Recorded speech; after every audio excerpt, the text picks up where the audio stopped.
of non-habit-forming products to fit you and your family's needs. Invest in a great night's sleep for the best you tomorrow. I'm awake and ready to take on anything. Better days start with ZzzQuil nights. Explore our products at ZzzQuil.com. Use as directed. Keep out of reach of children. What did Dad call us? Drippy, sniffy, and... Snot? It was horrible. Allergies wiped me out. We all had it bad, but you definitely had it the worst. All the antihistamine.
What's good, Rip City? Brendan Slaughter here for the Rip City Drive. Hope y'all are staying dry out there amidst our summer solstice rain. Just another day in the Pacific Northwest. The Indiana Pacers cruised past the Oklahoma City Thunder 108-91 in Game 6 of the NBA Finals last night behind a balanced production that featured 6 players reaching double figures.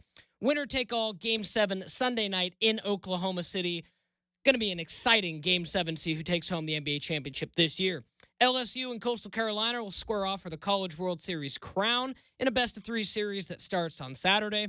Coming up on the big show, we're going to catch up with Keith Smith from Spotrac here in about 20 minutes.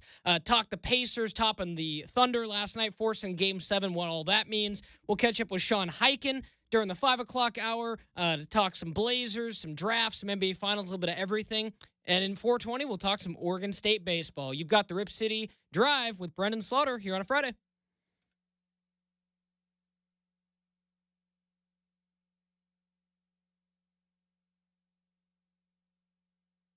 It's time for the Rip City Drive, brought to you by Goldberg Jones. Divorce for Men. Call 1-800-DIVORCE. Featuring the crazy and often irrational longtime Portland radio vet, Chad Dewing. The Panthers are starting to celebrate on the bench. 25 seconds. Here's Bouchard. Pass to center. Podkolzin over the Panthers line. It's dumped down to our right. 15 seconds.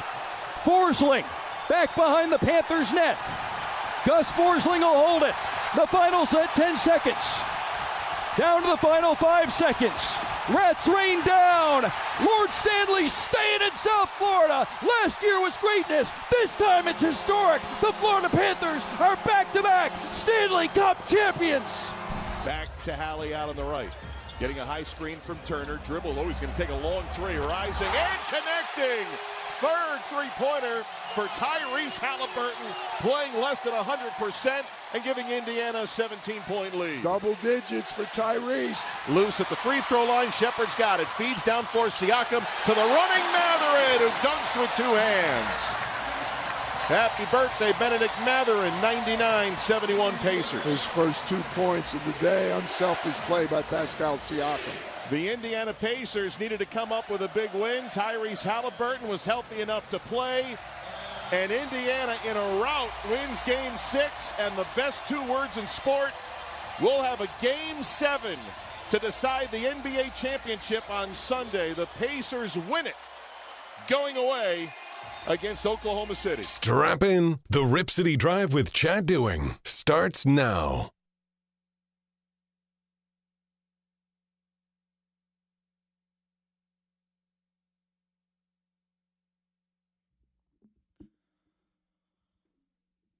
What's good, Rip City? Hope everyone's having an awesome Friday so far. As I mentioned in the update, I hope if you're outside, you're dodging the, well, quite surprising rain. You know, folks, I thought we were past this stage of the fake spring, and we're clearly into summer, as evidenced by the fact that the summer solstice is upon us. It's officially the beginning of summer, and, well, I mean, like many of you, I mean, as I was coming in to work here in just the last couple hours, it was, you know, the skies were looking pretty dark, and all of a sudden, you know, we get closer, and the clouds get darker. I get inside before it starts to get rain. Then I look out my windows here that has a perfect view of I-5, and, man, it was coming down. So maybe spring giving us one last taste of the rain here in the Great Pacific Northwest. But nevertheless, lots to get into on today's big show. Appreciate everyone tuning in here to the Rip City Drive.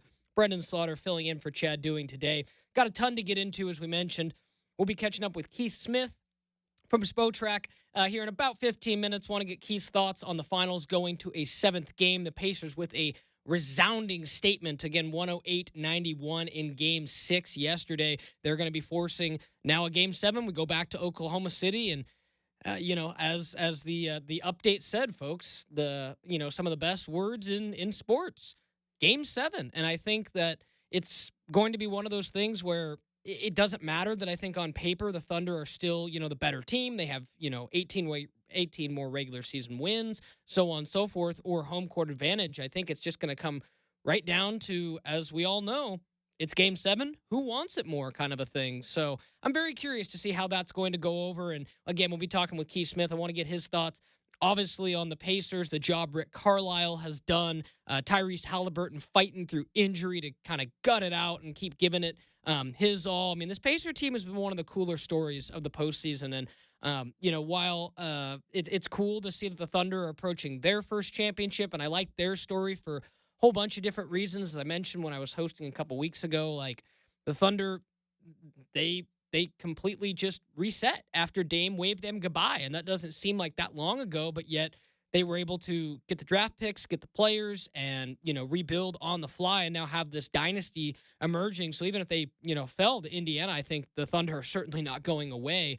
But on the other side, it's like the Pacers, their journey to get here, who they've beaten, and the fact that, like, no moment has ever been too big for them. Like, it was like when they played the Cavs, right? It's not like the Cavs, you know, didn't have star power, even though they had some injuries, right? Donovan Mitchell, this, that, didn't matter. Same with the Knicks. Like, it just their resilience and their desire to win. It's something that you don't see all the time in the NBA, and I think it's definitely cool to see with this Indiana Pacers team. So, want to get more thoughts from Keith on that. A little bit later in the show, 4 o'clock hour, it's going to be fun to catch up. Some Oregon State baseball. Obviously, those of you who have listened to this program, I'm going to put a bow tie on the Oregon State baseball season at 420. Great season. Came to a heartbreaking end at the hands of Louisville at the College World Series, but good hope for the Beavers moving forward. Optimism for Mitch Canham and his crew, and I think they're going to run back a really good team next year, possibly one of the best 1, 2, 3 starting pitching rotations in the country. So we'll talk a little bit about that at 4:20. A little bit later in the show, 5 o'clock hour, Rip City Radio, Rose Garden report. Correspondent Sean Hyken going to be in studio. Excited to catch up with Sean, talk some NBA Finals, preview our big week next week.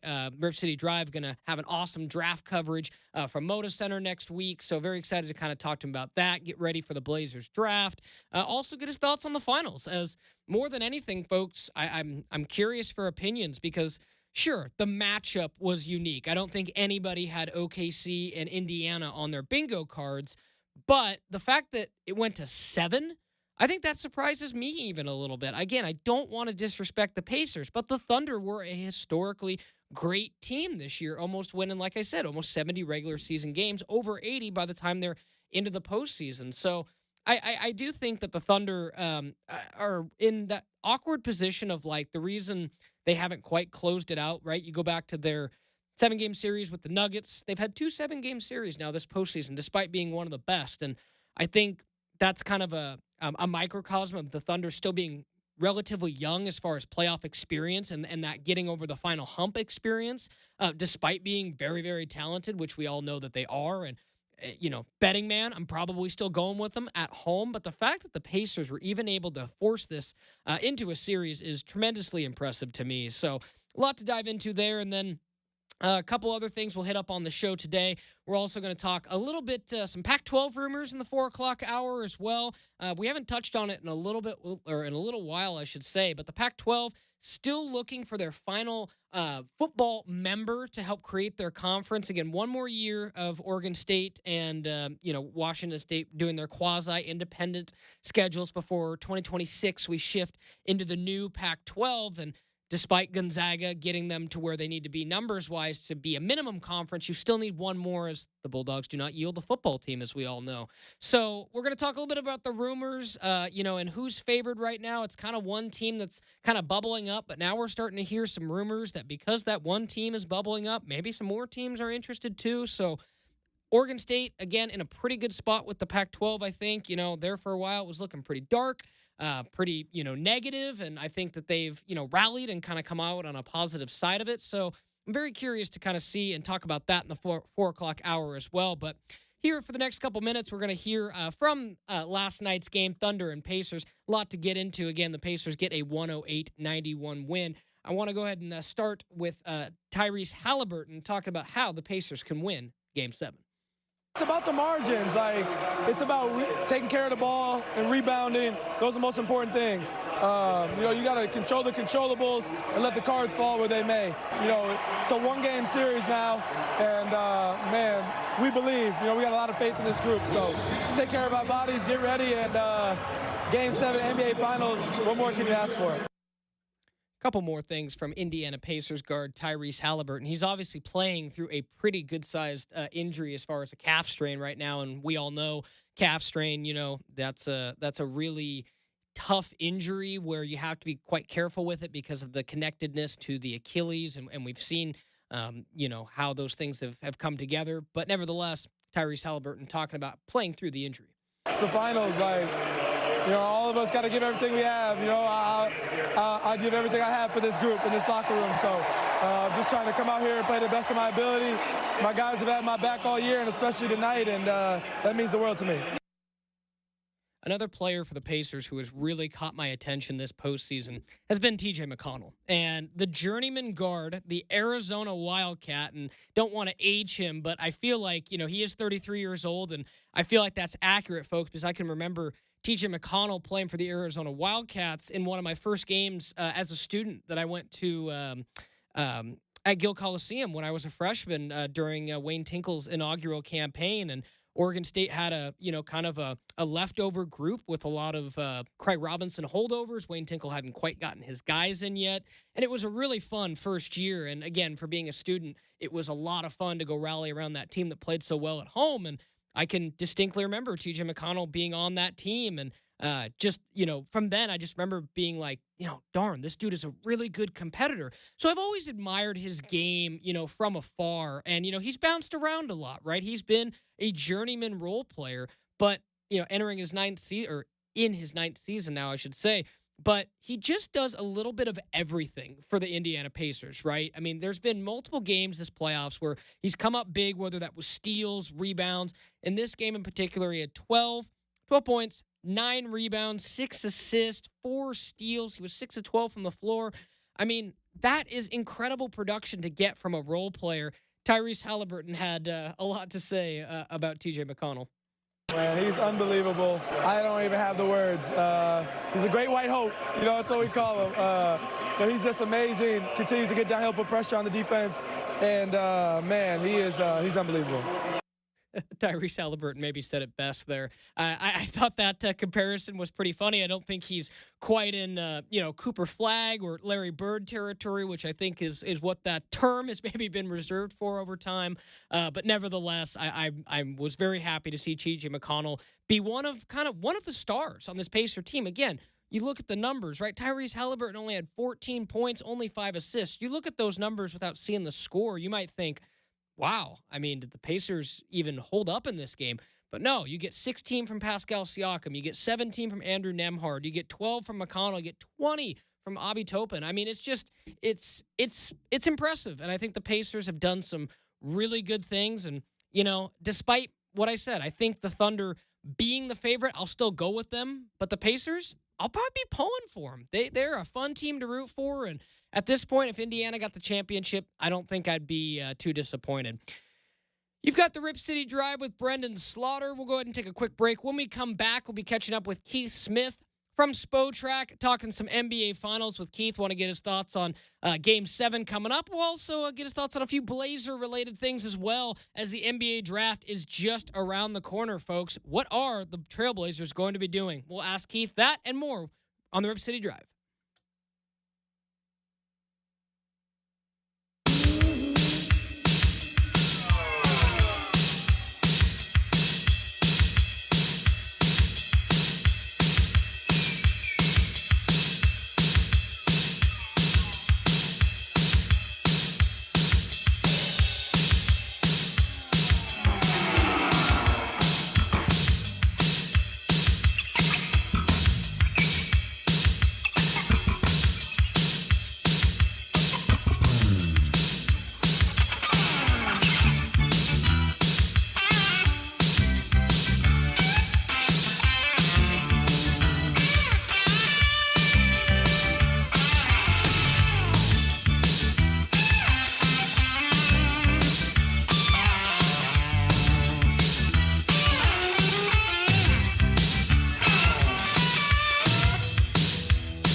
Welcoming you back into the Rip City Drive here on a Friday afternoon. Joined now by Keith Smith from Spotrac and the Front Office Show. Keith, good to catch up with you. How are things? Things are good. You know, it's a crazy time of year. We got a Game 7. We got the draft in less than a week, free agency in 10 days. It's a wild time in the NBA. Oh, it absolutely is, and I appreciate you taking some time to catch up with us here, Keith. Let's just go ahead and start with, what's first on everybody's minds. We're going to a Game 7. That's some of the best words in sports. But I'll be honest with you, you and I talked a couple weeks ago, a little before the series started, and I did not see this series going 7. So now I'm kind of like, it could be up for grabs, like for anybody, like who wants it more, right? Yeah, I think, the Pacers have certainly earned, I would hope by now, everyone's respect as a real contender. They're certainly in the mix here. I think they've got a real chance at winning this game. I think they're going to be, right there competitive. I do think the Thunder will win. They're at home, but I think this is going to be a good one. Yeah, I mean, it's almost one of those moments, Keith, where I had to, I actually phrased my question to you and wrote it down this way. Like, it's OKC and Indiana for Game 7. Just what everybody thought. Like, how the heck did we get here? Yeah, I mean, OKC, I don't know that anybody's real surprised that they're here in the finals, but Pacers, winning improbable games, playing really well. It shouldn't be too big of a surprise because these have been two of the best teams in the league since the calendar year flipped over to 2025. I mean, they have really, really played well. So I think, we maybe should have seen this coming a little bit more with this. Indiana got their defense going. Their offense is really, really good. And they've continued to pull these playoff games out that, I think we'd all given up on them having any chance of winning. And here we are now. It's a close one, and we're going to see how it goes.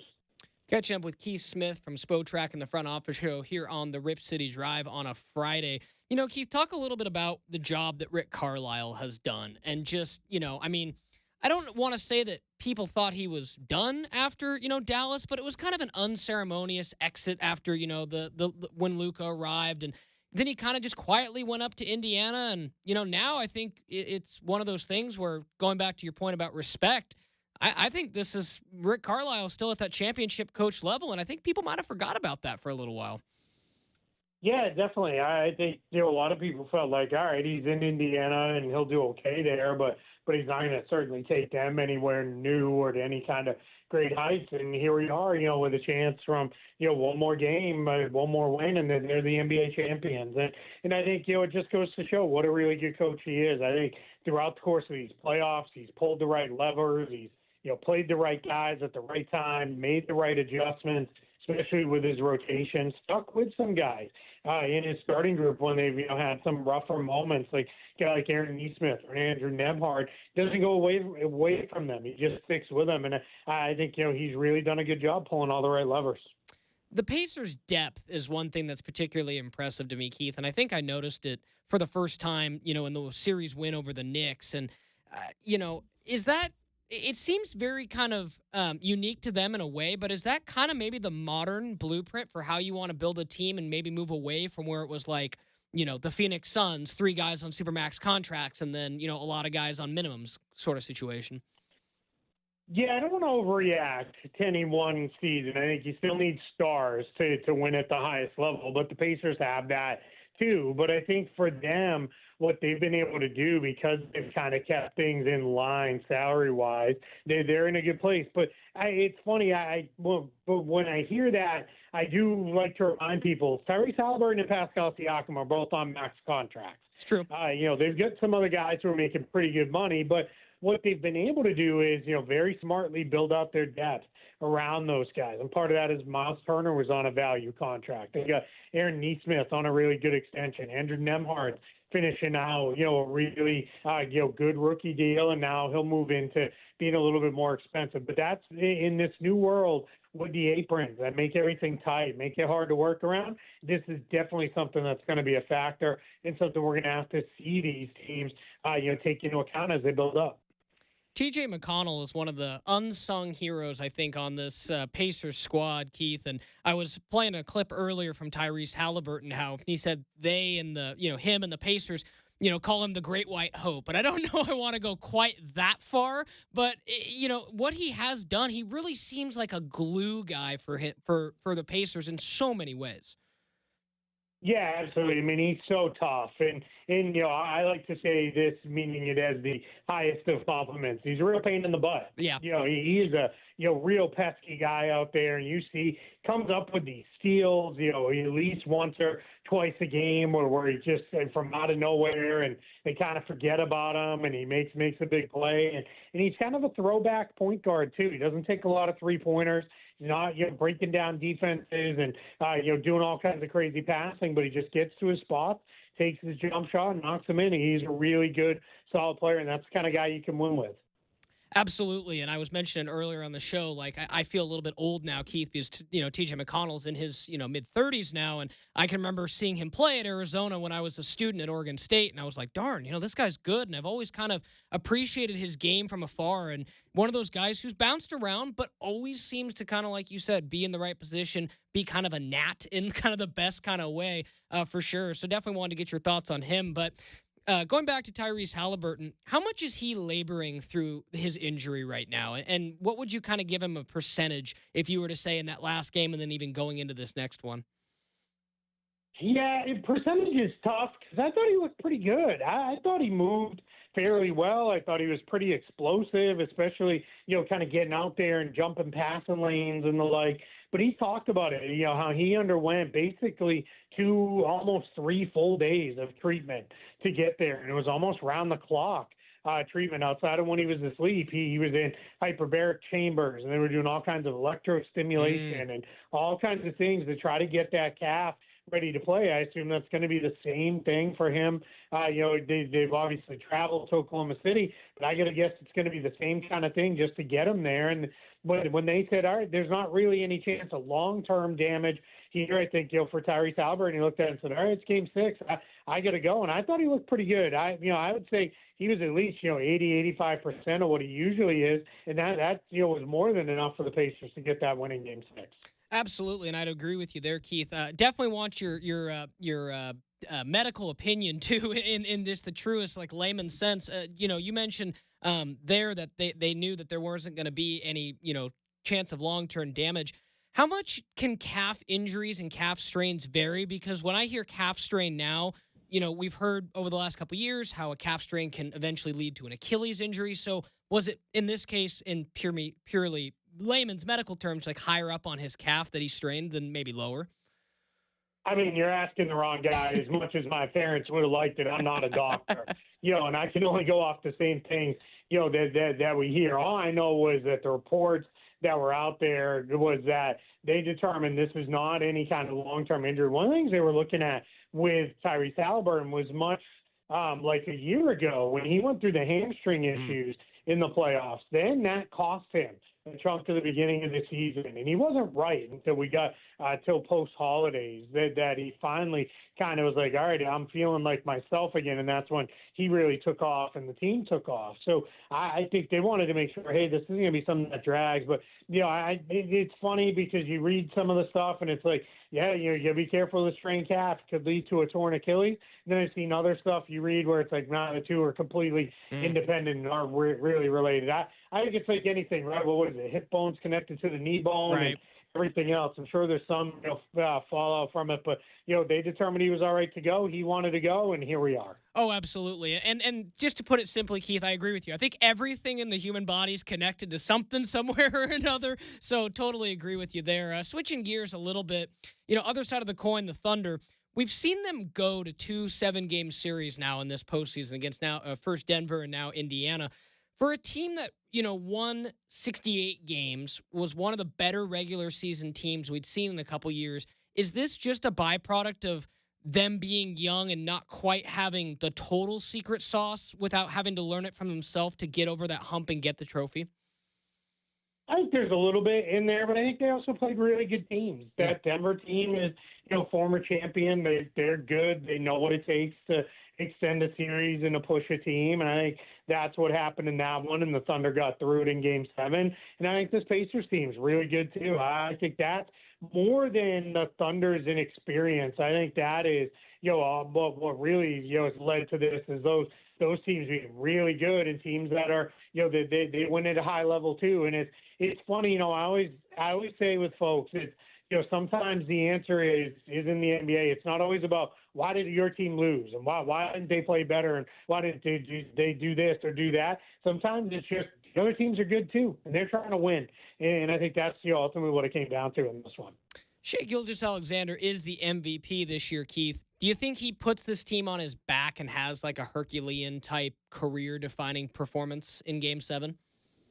He might. I think he has to be very cautious, though, of not trying to do too much. Yeah. I think there were moments in this Game 6 where you saw where it was like, all right, I got to get us there. I got to get us back in the game, and it was almost like doing too much through him, and that allowed Indiana to say, all right, he's not giving it up. He's going to make the plays where we're going to set our defense to kind of get after him and, really focus there. And I think that ended up costing him some. So I think he's got to be really careful that he doesn't try to do too much, because I think that just puts him and the Thunder essentially in a tricky spot, because this Indiana team's pretty good. They're pretty good at setting their defense and making them work. So he's got to trust his teammates. Jalen Williams, I assume, will play better, but they got to get something out of Chet Holmgren.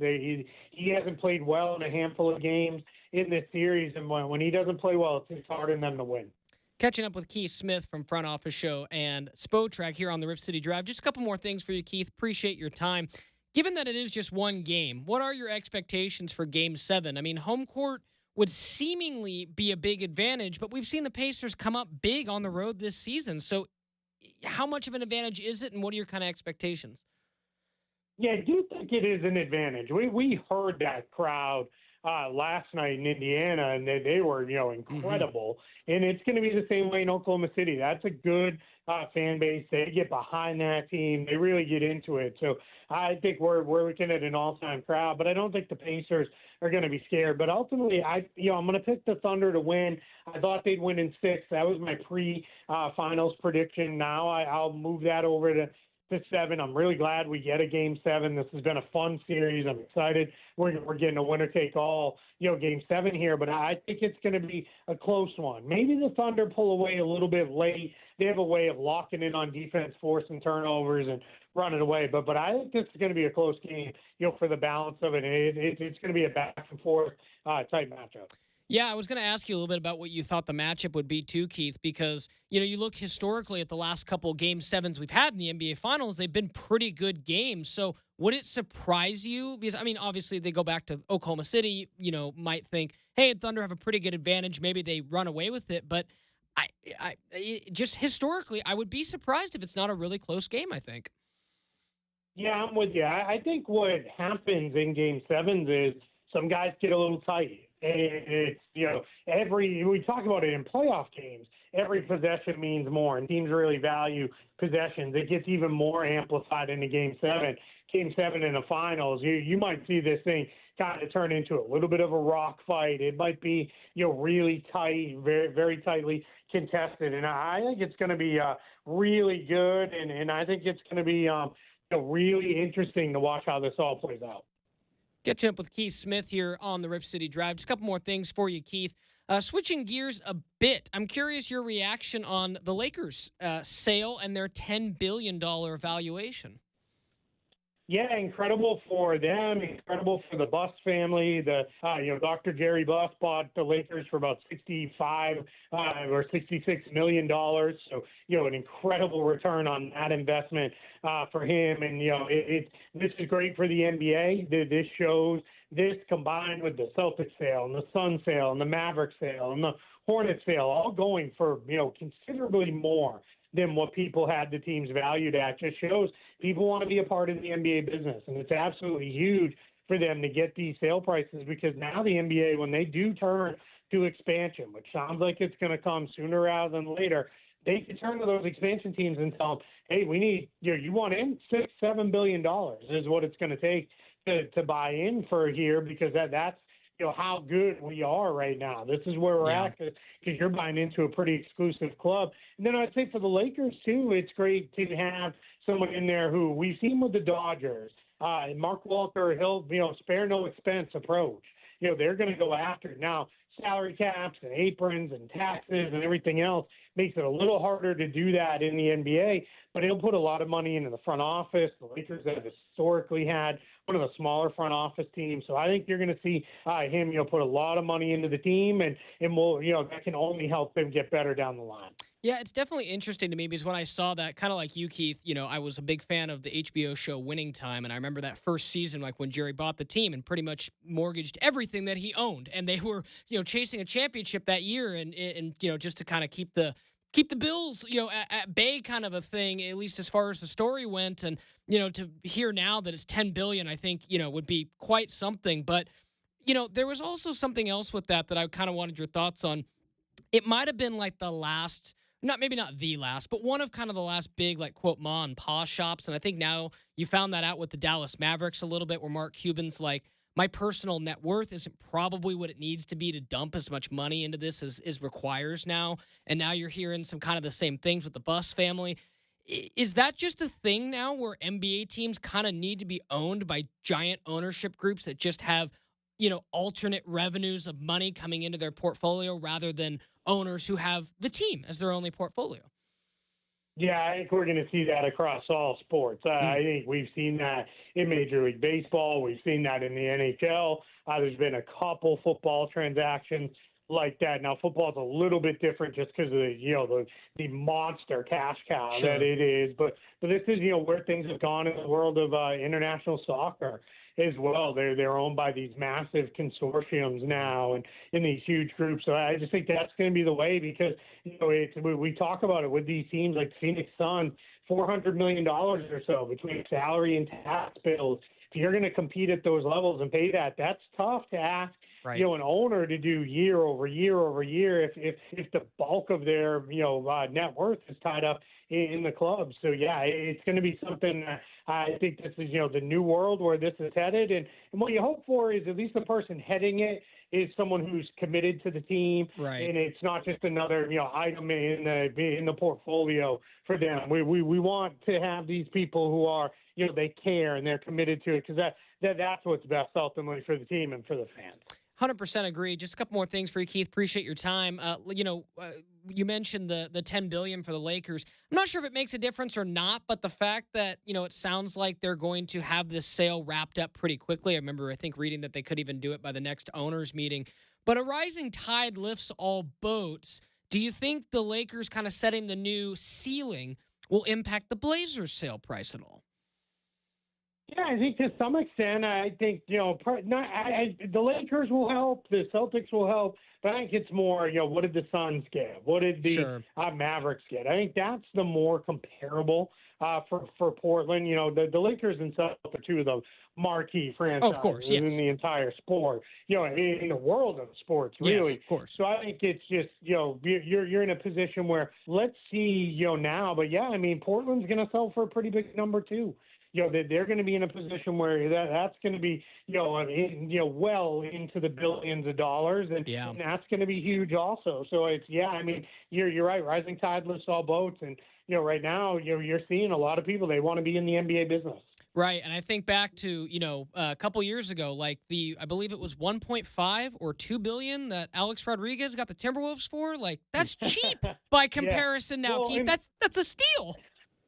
And that's part of why Glenn Taylor was like, hold on, maybe I don't want to sell the team. Yeah. Right? I think there was a part of that, was like, wait a minute, if I had held on a little longer, I would have got even more. I think that is a little bit of what happened there was, we always talk about buyer's remorse. Right. I think there was a little bit of seller's remorse on that one. Oh, without a doubt. And again, Keith, appreciate your time. Best of luck enjoying the rest of the finals on Sunday, and appreciate your time, and we'll catch up again soon, my friend. I appreciate it. Thanks so much for having me. Thanks, Keith. That was Keith Smith from Spotrac, and the Front Office Show.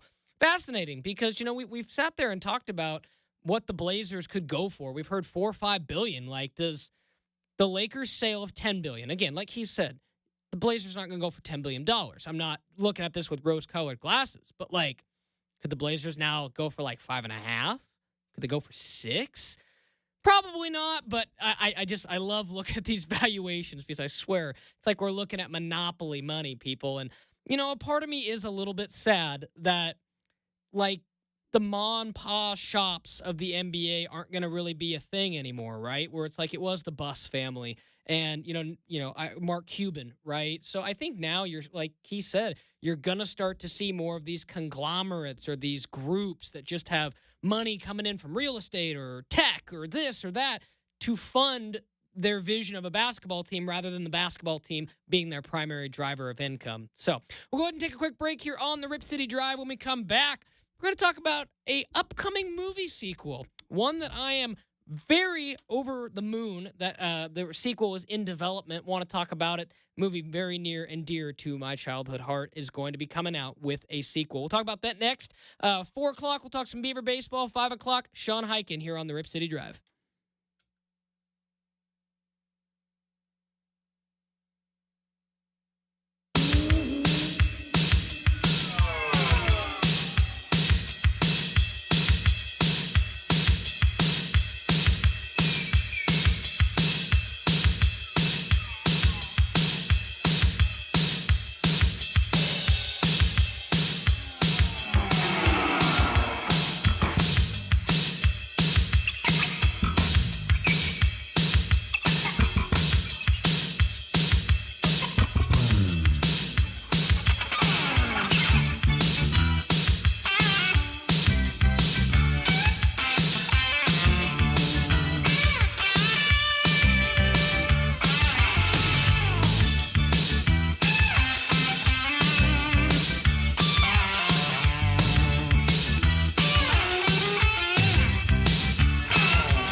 Lovin'. Welcome you back to the Rip City Drive here on a Friday afternoon.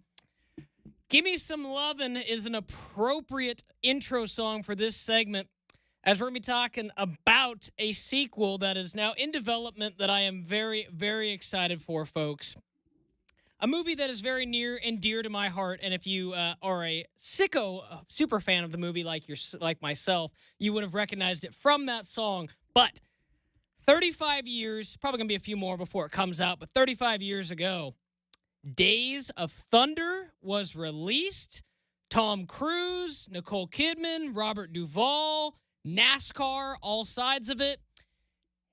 Sequel coming to be announced just in the last week or so when Tom Cruise was promoting the Mission Impossible movie that's coming out now, and Jerry Bruckheimer slipped up and talked about it a little bit too, as he was obviously the producer of the original Days of Thunder and worked with Tom Cruise closely.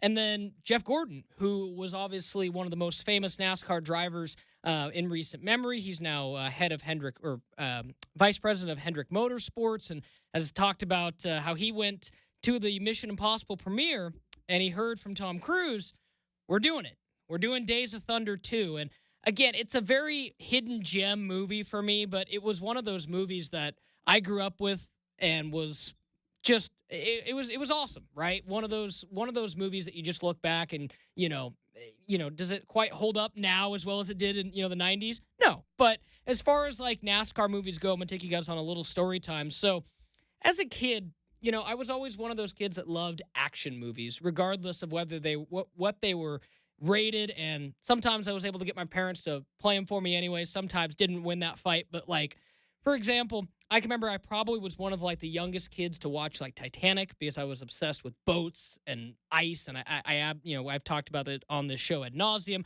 how much I liked that movie, and I probably was watching Titanic at 2-3 years old because I absolutely was fascinated with the boats and the ice and sinking and all that stuff.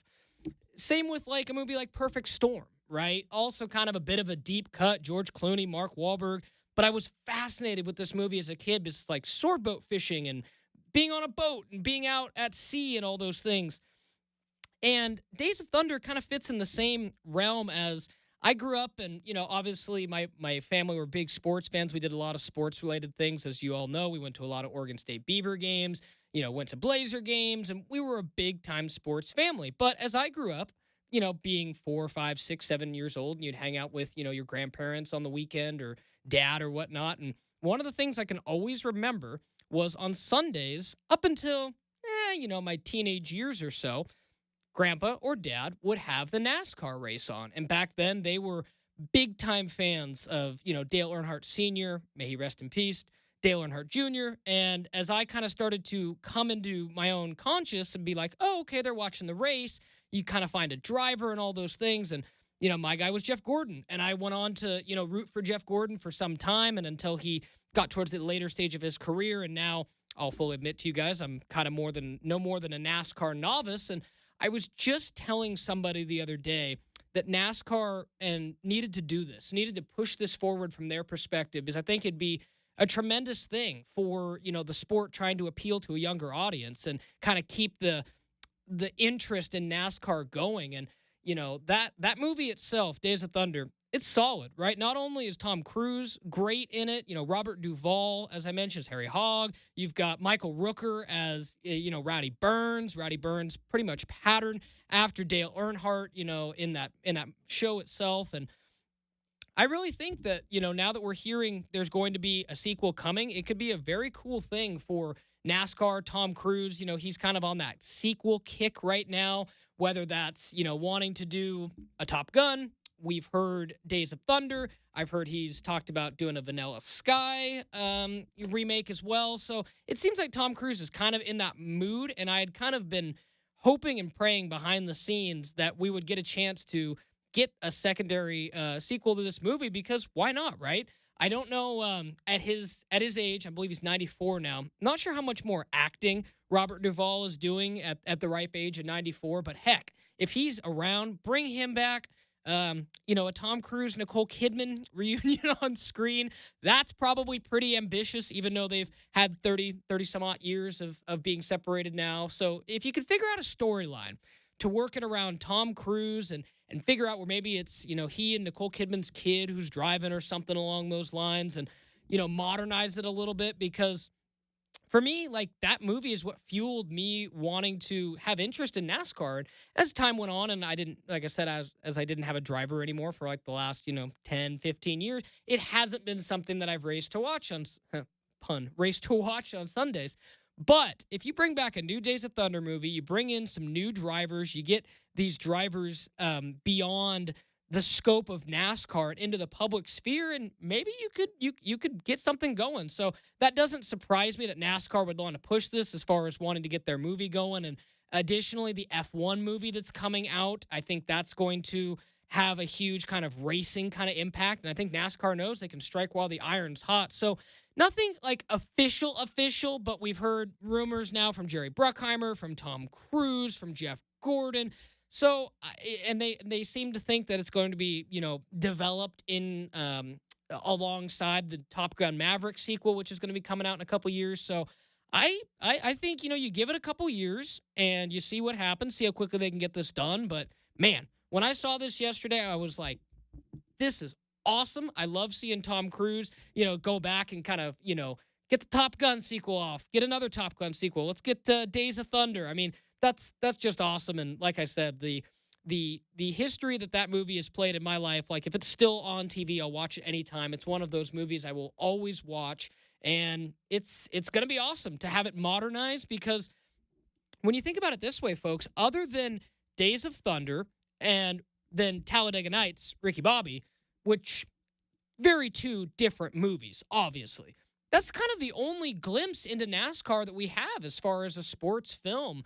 So I'm very excited to see how they take it, keep it more action-packed. I mean, that first film had it all. It had, the driving, the comeback story, the love story. It had it all. It was like literally a perfect film. And I'm curious to see what Tom Cruise does for a sequel. So Days of Thunder 2 coming to a theater near you at some point in the near future. You've got the Rip City Drive with Brendan Slaughter. When we come back, 4 o'clock hour, we're going to reset. We're going to hear more from the Indiana Pacers and Oklahoma City Thunder following Game 6 last night. We're going to do a big Beaver baseball season wrap-up look ahead to 2026. And then we'll preview a little LSU Coastal Carolina before we get to Sean Hyken in hour number 5. You got the Rip City Drive with Brendan Slaughter.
What's good, Rip City? Brendan Slaughter here for the Rip City Drive. The Indiana Pacers cruise past the Oklahoma City Thunder 108-91 in Game 6 of the NBA Finals behind a balanced production that featured 6 players in double-digit scoring. Winner-take-all Game 7 Sunday night in Oklahoma City. LSU and Coastal Carolina will square off for the College World Series crown in the best-of-3 that starts on Saturday. Coming up on the big show, this hour, we're going to be talking some Oregon State baseball season wrap-up. We'll talk a little Pac-12 rumors, and then 5 o'clock hour, we'll be catching up with Sean Hyken from the Rose Garden Report. Hour number 1, we caught up with Keith Smith from Spotrac. You've got the Rip City Drive here on a Friday.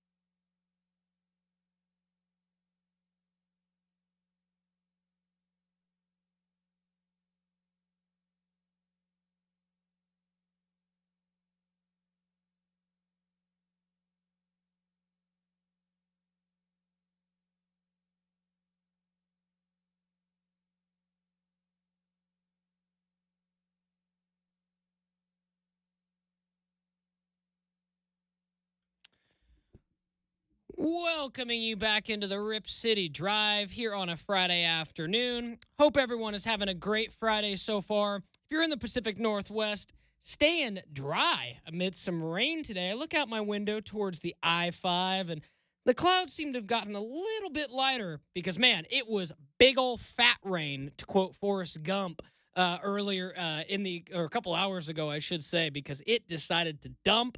And it sounds like we're going to get quite a bit more rain between today and tomorrow before we finally kick spring/winter and officially get into summer. So, again, thanks for everyone for tuning in to the Rip City Drive today. A lot more to get into, 2 more hours of damage to do here on the show. First hour, we caught up with Keith Smith from Spotrac, talked a lot of different things. Really liked his thoughts on the Pacers and the Thunder as we go to Game 7. Also was very intrigued by his thoughts on the Lakers, their valuation, how it could potentially be that rising tide that lifts all boats. Could have the Blazers price maybe get cranked up just a little bit more. You know, Blazers aren't going to go for $10 billion, as we mentioned, but, you know, we'd heard anywhere between, 3 and 6 potentially. Maybe this bumps it up by $500 million. You never know, right? So rising tide does lift all boats. And then we also talked about how stoked I am that we're getting a Days of Thunder sequel at some point in the future. About time we had finally gotten another NASCAR movie because, I think it helps, a lot of people get into NASCAR. And it's one of those sports that you kind of need a little bit of something in. And I remember when I was in middle school, like a lot of people were into it because, Ricky Bobby and Talladega Nights made that sport super popular beyond just the NASCAR fan scope of things. So very curious to see what would happen there. I'd be in line to see that Days of Thunder sequel. Again, who are we going to get? Can we bring in Tom Cruise? Can, Miles Teller play his son? Could we bring in, man, I don't know. It would be fun. There's a lot of different options they could go with, and I'm intrigued to see where they go. But nevertheless, setting you guys back up again, NBA Finals. We got Game 7 on Sunday, thanks to a Pacers 108-91 win over the Oklahoma City Thunder. We're going to get to a little bit more audio here to start off the 4 o'clock hour. Before we wrap up this segment, too, we're going to talk a little Pac-12 expansion. There's been a few little more nuggets, morsels of news that have started to come out recently about who that next Pac-12 member could be. So we definitely want to talk about that as well. But just to put a bow tie on the Thunder and Pacers from the other night, we heard from Tyrese Halliburton. Let's go ahead and switch gears a little bit. Hear from Rick Carlisle. A couple things. First, on playing a Game 7. One game. This is what it's all about. This is what you dream about growing up, this kind of opportunity. It's a very difficult place to play. We know that. The opportunity to play in a game like this is a great honor and a great privilege. Rick Carlisle, no stranger. Obviously, his Dallas Mavericks won the championship back in 2011, and, this would be a chance for him to get his second ring. He also talked about the importance of Tyrese Halliburton for this Pacers squad.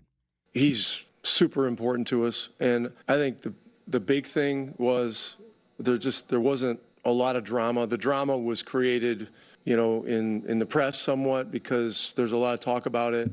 It was not coming from him. He was straightforward. He didn't want a lot of attention. He was doing everything possible to be able to play. And then, fortunately, we were able to keep his minutes reasonable.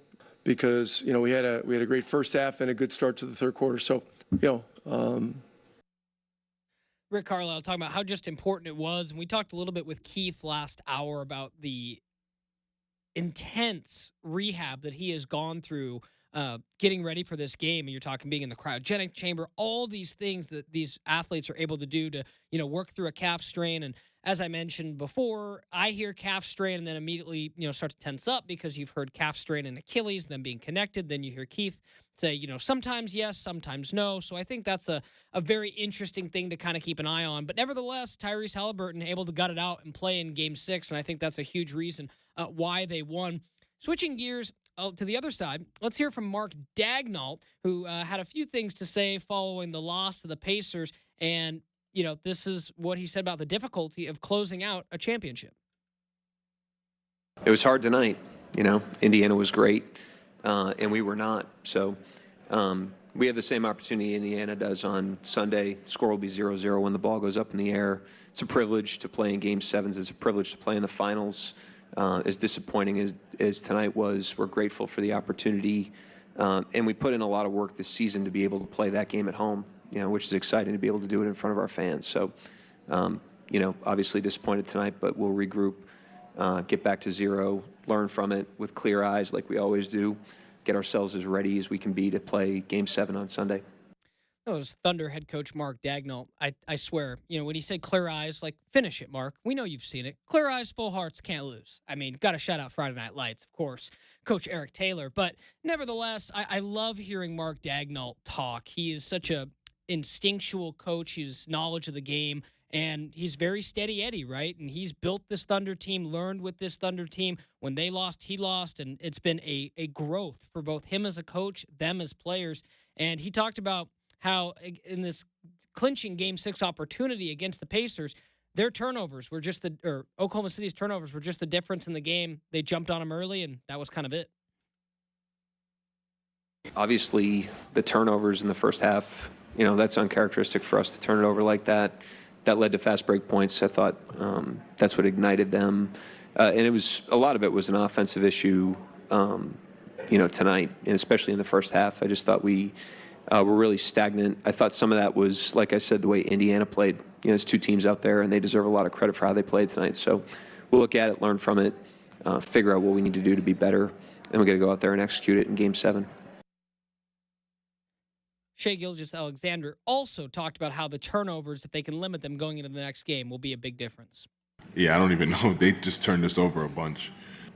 They didn't pressure full court like they have been, which led to more turnovers. I didn't expect that, but whatever it is, they did it right. And if we want to win on Sunday, we got to take care of the ball. Moral of the story.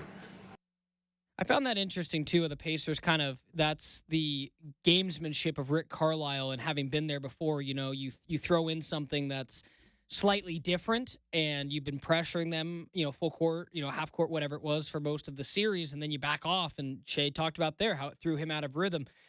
The other thing is, this is the Thunder being a still somewhat of a young team having an opportunity to clinch, and Shai talked about whether or not that was on their minds. Definitely in the back of our minds, for sure. Now, we didn't play like it at all, and that's why the night went the way it did. We got exactly what we deserved, what we earned, and we have to own that. As we mentioned earlier, this is not the second Game 7 the Thunder will face this postseason, as they went to 7 games with the Denver Nuggets back a couple rounds ago. This is how Shai said that prepared them for this moment. The way we felt in that series was it's a 3-3 series, 0-0. You have one game to advance, and the better team will win. And I think it's the exact same thing. You try to learn from, and you try to put it all together for one night and see where it takes you. And the other thing of it is, like Rick Carlisle said, or Mark Daigneault said, I should say, it's going to be 0-0 when this next game starts. The Thunder did not play well last night, and Shai Gilgeous-Alexander was pretty blunt about it. The way I see it is we suck tonight. We have to learn the lessons. And we have one game for everything we've worked for, and so do they. And the better team Sunday will win. That's it. Better team Sunday is going to win. Shai Gilgeous-Alexander with one last quote talking about what will help them clinch Game 7 in Sunday. All those experiences help me for sure, the like one and done experiences, do or die games. There's lessons from every game, but those games in particular for sure are going to help. And I don't feel like I have to do anything other than just be the best version of myself. And I think that goes for everyone else in the room. We just have to bring what we bring to the table, what we've brought to the table all year, and bring it at our best come Sunday. That's it. Game 7, as we mentioned, the Oklahoma City Thunder and Indiana Pacers are going to be squaring off, and it really is kind of like one of those things where you throw out all the records, throw out everything else. It's almost like a rivalry game in the sense of like football sense, where it's going to come down to who wants it more. It's a home court advantage, as we mentioned with Keith Smith, is going to be very helpful for Oklahoma City, but it's not going to be over the top like they can count on that home court advantage and not worry about the Pacers, because this Pacers team has won games in Madison Square Garden. They've won games in Cleveland. Like this Pacer team, Milwaukee, this Pacer team knows how to get wins. And I think it's going to be one of those things where whoever shoots better, whoever doesn't tense up better, we see sometimes guys will wither when Game 6 spotlight or Game 7 spotlight shows. Other guys bring their best stuff when the Game 7 shows. So it's going to be very, very interesting to see how this game goes. I'm kind of with Keith. I think the Thunder are going to be the favorite. They would be my pick right now, but I would really like to see the Pacers win because it'd be an awesome story. I mean, to hear this Pacers squad run through the juggernaut that was in the East, regardless of the Jason Tatum injury, still had to go through Milwaukee and a Damian Lillard injury to an extent. But the Milwaukee series, you take out Cleveland, then you take out New York. I mean, that's impressive. And then to go and to put the cherry on top, take out the Oklahoma City Thunder, who have over 80 total wins on the year when you count regular season and postseason. My goodness, Rick Carlisle, I mean, like I mentioned with Keith, I feel like a lot of people kind of just sent him up to Indiana after, his time with Dallas ended, and it was going to be like, that's it. We'll hear from Rick Carlisle. They'll make the playoffs every now and again, but that's it. Nah, man, Slick Rick, he is continuing to do some impressive stuff up there, and I'm very excited to see how that game is ultimately going to shake out on Sunday. Just a couple more minutes left in this segment. I want to go ahead and tease. We'll get into the nuts and bolts of it a little bit later in the program, but I want to tease what we talked about earlier. Some Pac-12 news starting to percolate up to the surface. Again, as we all know, the Pac-12 is one football member short of being a full conference. They've obviously added their schools. Gonzaga is going to be in the new rebuilt Pac-12, but because of Gonzaga not having a football team, you're still looking for one more member to get to that, full conference status. And, we've heard lots of different names thrown out there. We've heard the Pac-12 make overtures. I mean, this is nothing new, right? But as far as new information that we're starting to get, Texas State and Memphis are two teams that are starting to get a little bit of hubbub. I think we're starting to hear more on Texas State.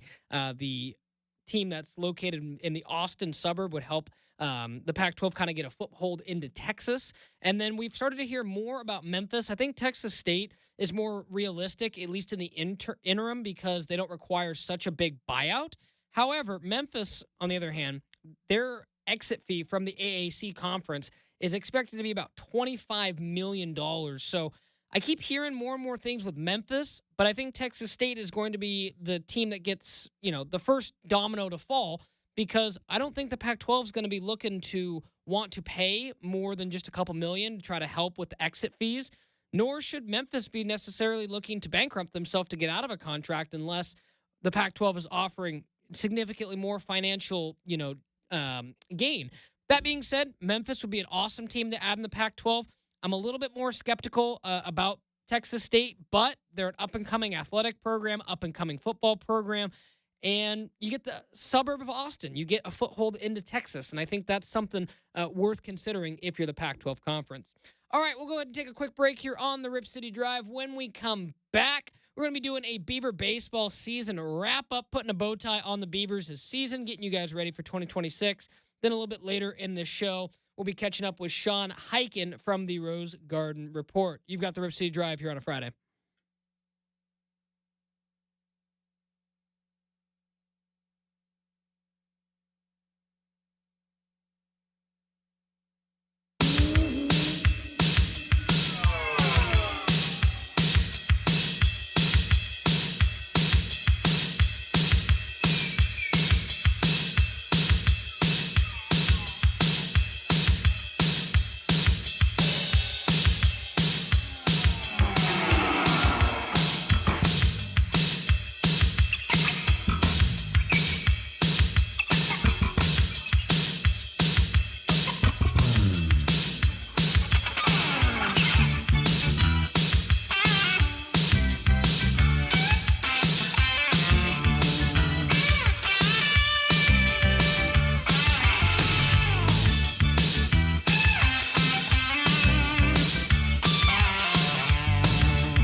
Welcoming you back into the Rip City Drive here on a Friday afternoon. Second hour, excited to be back on the mic with you guys. Filling in for Chad Doing today. And as my or rather the song said, Morgan Wallen said, ain't that some? And honestly, that's the perfect way to kind of summarize and head us into this next segment. We're going to be recapping Oregon State baseball and putting a nice bow tie on this 2025 season. And in a lot of ways, it's like, ain't that a good year? And it's one of those things.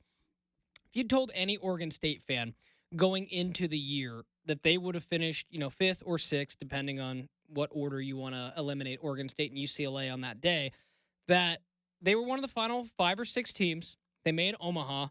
And sure, you didn't come home with the trophy, which obviously, as we all know, is the goal for a program that has 3 national championships since 2005, or 2006, I should say.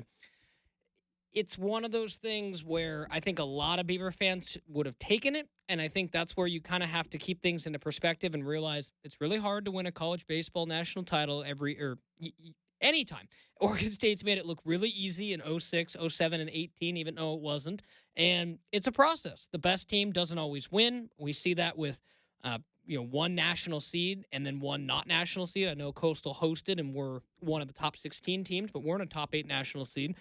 Some of the top teams didn't even make it to Omaha. So it truly is, the March Madness, quote, June Madness of May baseball. And, I got to go ahead and give a shout out to this 2025 Oregon State baseball team because it was a lot of fun. And for those of you guys, or those of you who are Oregon State fans that are listening and you followed along with the games these last couple weeks, it's been a fun run. And again, 503-248-0620. You can join the conversation. We'll get you on the air, or you can find us at YouTube at Rip City Radio 620. But now that a couple days have passed, the season is over, I'm ready to flesh out my thoughts on this year's Oregon State baseball team.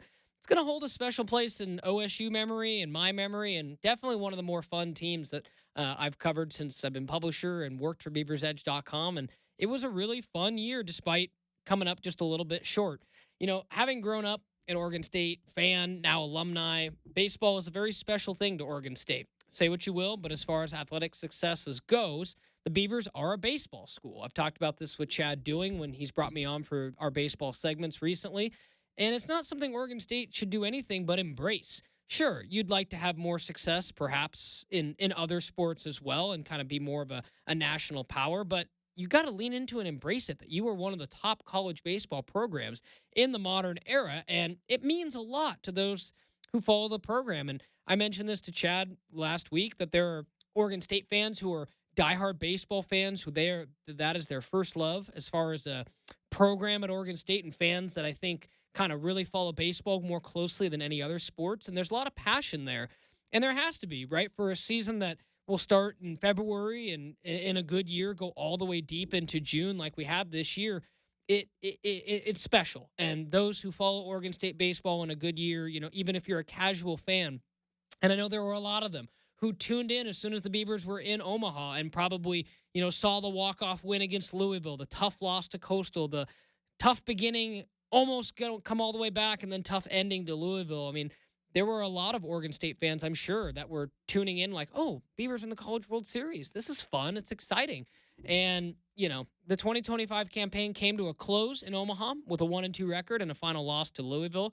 But this team was one of the better stories and more fun teams to watch play all season long.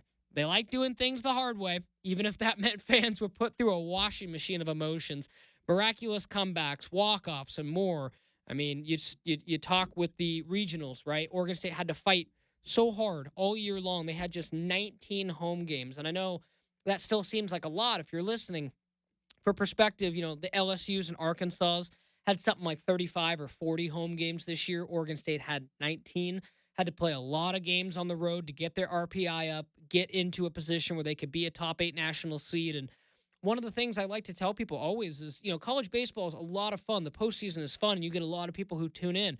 There aren't quite as many people, unless you're a baseball sicko like myself, or it's your job, who are dialed into, Beaver baseball as intently in February. But it makes a difference. All those wins that you get in February, March, April, May, they lay the groundwork for being a national seed. And we saw this year for Oregon State how being a national seed, having a great season, can lead to you getting back to Omaha. The Beavers are historically these last 20 years or so been one of the better teams at getting to Omaha when they get on the doorstep. And you're talking about regionals being very successful at Goss Stadium, super regionals being very successful at Goss Stadium, with the exception of 2022 when they lost to Auburn. And it's one of those things where this year with this team, I don't know if they would have made Omaha if they were not a national seed. And let me break that down for you. Obviously, if you're not a national seed, the Beavers were going to host no matter what. So they definitely would have had the regional round at Goss Stadium. But for those who were intently tuned in, imagine if Oregon State had to go to Tallahassee to play Florida State instead of having Florida State come out to Corvallis. That is an ocean, literally, of just difference in game plan, style, playing on turf versus playing on dirt, the travel, the time change, the lack of humidity. I mean, you could go on and on and on. And that's why it's so important to be one of those top 8 national seeds. Sure, we've seen Coastal Carolina, who is in the championship. We'll talk a little bit about Coastal at LSU at 445. But Coastal, they were a host seed, but had to go on the road and play a really good Auburn team who was a national seed. They dispatched of them in 2 games. So it's entirely possible. The road just becomes a lot harder. So when you go back to what Oregon State was able to accomplish in the regular season this year, and then build off that and go into the Corvallis Regional, and we talked about how the Beavers might be a little bit rusty going into that Corvallis Regional because they hadn't had a conference tournament. It was largely just intra-squad scrimmages that week before, and that was the byproduct of not being in a conference as a result of the Pac-12 being on hold for a couple of years. So Oregon State opens up the Corvallis Regional with a loss to St. Mary's, a puzzling loss. But that loss is important, folks, because what Dylan Delvecchio, the St. Mary's pitcher, was able to do that game is ultimately the recipe or blueprint, for how Louisville and Coastal Carolina were ultimately able to beat the Beavers in Omaha. And let me tell you why. St. Mary's in that game, and Dylan Delvecchio, he was their ace pitcher, and I ended up voting for him for Corvallis All-Regional Team because what he did to Oregon State in that game 1 was, impressive to me. And he threw a lot of off-speed pitches and was able to throw, a lot of those off-speed pitches that trail away from Oregon State's predominantly, right-handed hitting lineup. And I think that sequence kind of showed the blueprint on how to slow down Oregon State. Now, that being said, the Beavers rallied after that game 1 loss, proceeded to win 4 straight against elimination. Again, something I don't know if you can do unless you've got the Goss Stadium crowd behind you, which they were able to do successfully, taking down TCU, St. Mary's again, and then USC twice to advance the Corvallis Super Regional. Then we saw against Florida State, Florida State had some lefty pitchers. It wasn't quite as much of a situation where Oregon State was not able to make great contact, except for the game 2 against Jamie Arnold, who is going to be one of the top picks in this MLB draft. Friday, Oregon State didn't square up the ball great until kind of late in that game, and obviously were able to come back with, I'm going to call it probably, as far as baseball goes, the second best comeback I've ever seen as far as Oregon State.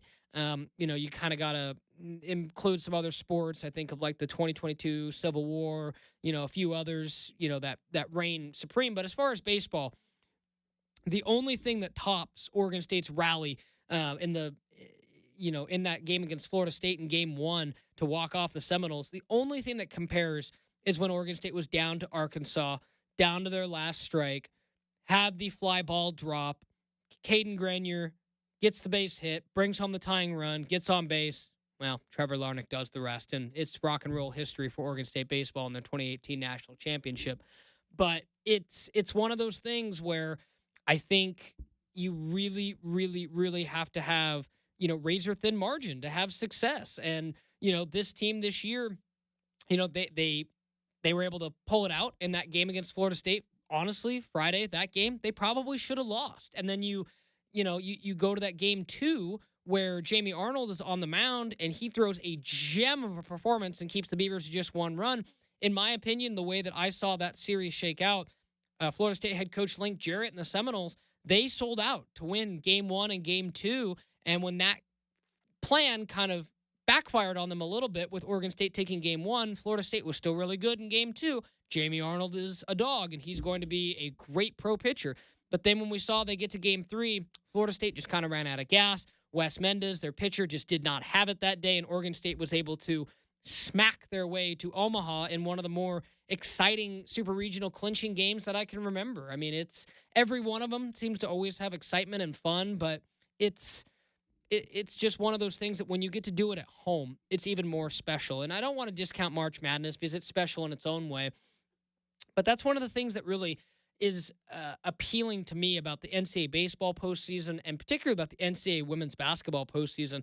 It's very similar for women's basketball, where if you're one of the top seeds, you can host 2 rounds at your home coliseum before then you get into, the Sweet 16, Elite 8, Final Four, so on and so forth. But it kind of adds a cool dimension to have kind of those hosted games. And I love baseball in the same way, because you should reward teams that get to host and not have it be at a giant, stadium for a minor league team or what have you, that maybe isn't going to draw the crowd. I think Omaha is special, and that's perfectly fine and awesome and obvious to play that at Charles Schwab Field for the Final 8. But I think it's awesome that you play the regionals and super regionals at host school sites, and I think it's what makes college baseball so special, because you go to that Sunday, that game clinch, or the super regional clinching game against Florida State, when Oregon State packed a record crowd into Goss Stadium. And from, I wasn't at that game, but from what I had heard from my reporters who were down there on the ground, the vibe at that game was something else. And I've been to many, many super regional games myself where I've seen Oregon State clinch. I've seen them, take down Minnesota. I've seen them take down Vanderbilt. And, in 2017 and 18, I remember in, 06 and 07, a little more vaguely. Your boy Brendan was a little bit younger back then, but I remember it quite well. And, it's just grown. And what this has grown from Pat Casey's first trip in 05, where Oregon State was 2 in barbecue and nobody really knew what was next. And, one of the things that I'd like to point out is that, Mitch Canham deserves a ton of credit for getting over the proverbial hump. It's never easy to follow a legend. Let's talk to Kalen DeBoer this year if he does not take Alabama to the college football playoff after missing it this year. I think Kalen DeBoer is one of the best college football coaches there is right now.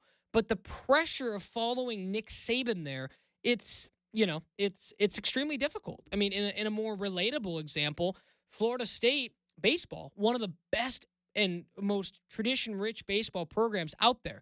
Mike Martin was their coach for a long time, took them to a lot of College World Series. They weren't able to get over the hump, but he was their longtime coach. When he retired here a handful of years ago, his son, Mike Martin Jr., replaced him, right?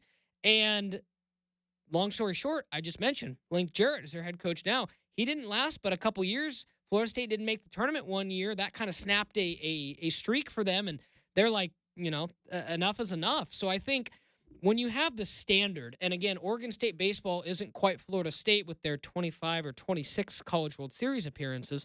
Beavers have 3 more titles, though. That's a nice flex for them. But nevertheless, I think it's one of those things where you really, really have to realize how hard it is to get to Omaha, and then measure it up and realize 3 years ago, Mitch Canham was 1 game away.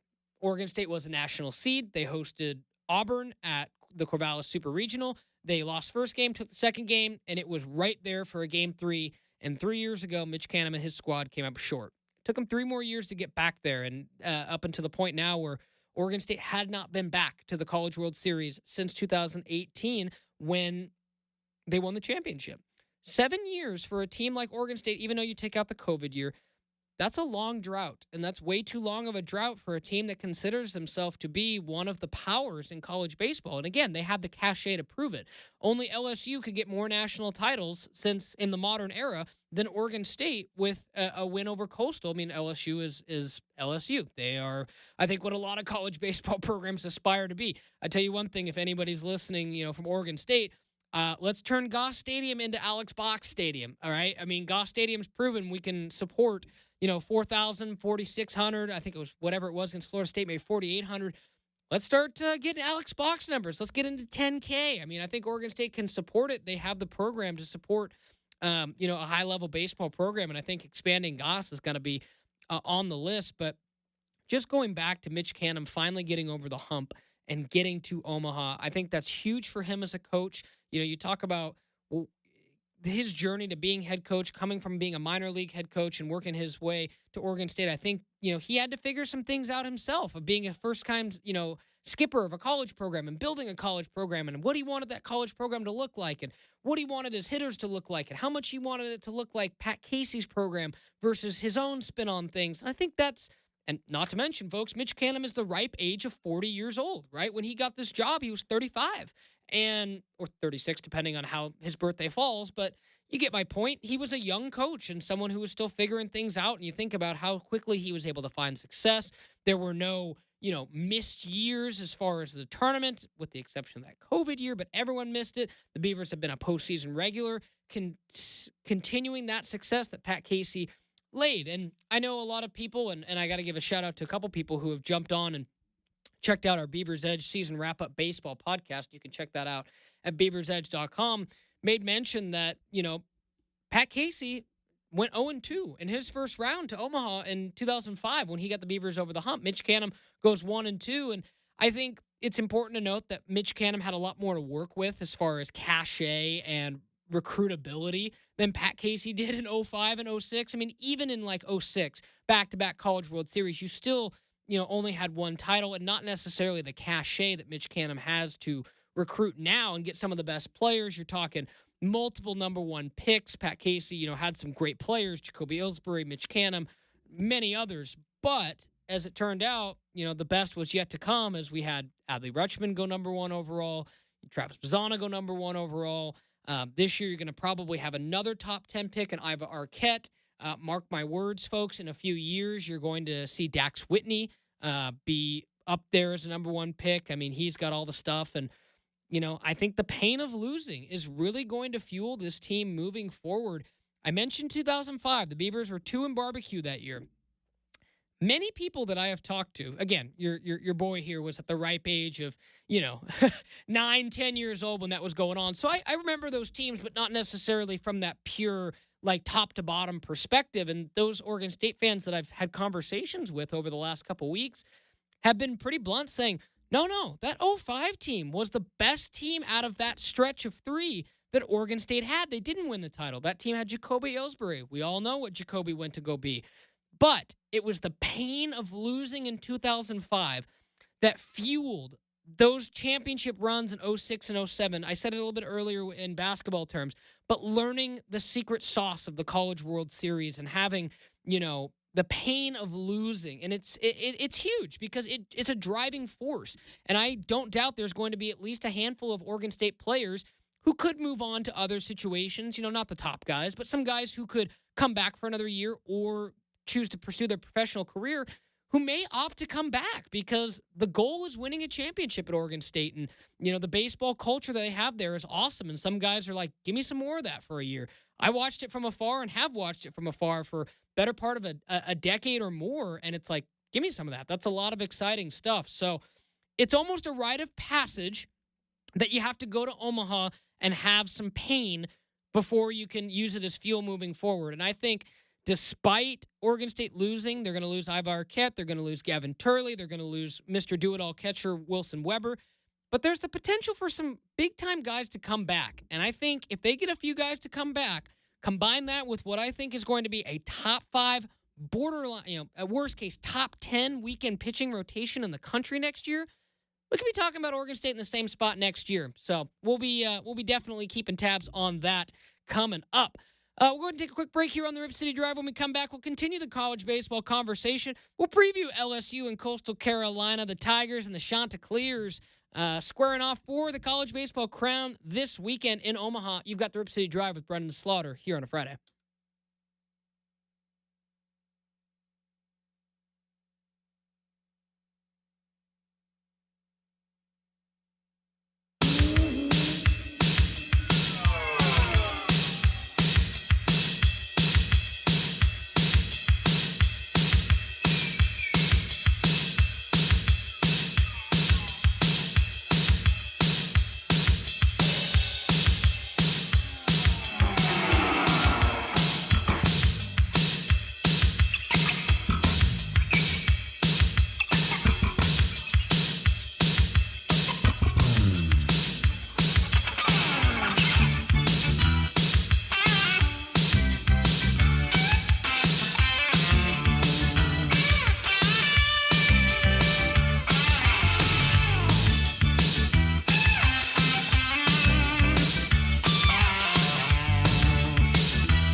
That's right, folks. We're living the lifestyle here on the Rip City Drive on a Friday afternoon. Morgan Wallen setting us up perfectly for wrap up the 4 o'clock hour.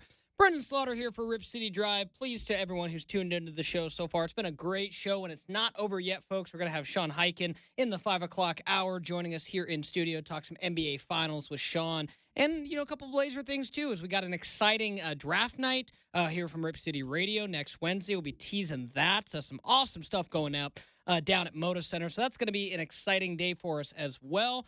But, just to wrap up, first hour, kind of continuing our conversation that we had. We were talking Oregon State baseball and putting a bow tie on the season, and didn't quite get to finish my thoughts. But, again, just before we tease LSU and Coastal, final thoughts on the Beavers. It was a heck of a season. They gave, the fans lots of incredible ups and downs. And, for me personally, it was one of the more joyous seasons I got a chance to cover. It was truly the Dr. Seuss moment of don't cry because it's over, be happy because it happened. And it was like this season was a lot of fun, probably the most fun I've had in a couple of years. When you get a team that runs all the way to Omaha, you get started to be talked about on a national scale. And I think for Oregon State, that was extremely important for Oregon State to, continue to be able to keep themselves nationally relevant. I think is extremely important in this in-between time as they're figuring out, the new Pac-12 and all those things. And for Oregon State to be an independent, the only independent, in college baseball this year, and to be a national seed, build the schedule they did, and, have the success that they did, I think just deserves a ton of credit. Sure, they came up short, but Coastal is one heck of a team this year. Leading into that series, Coastal's 56-11 this year for perspective.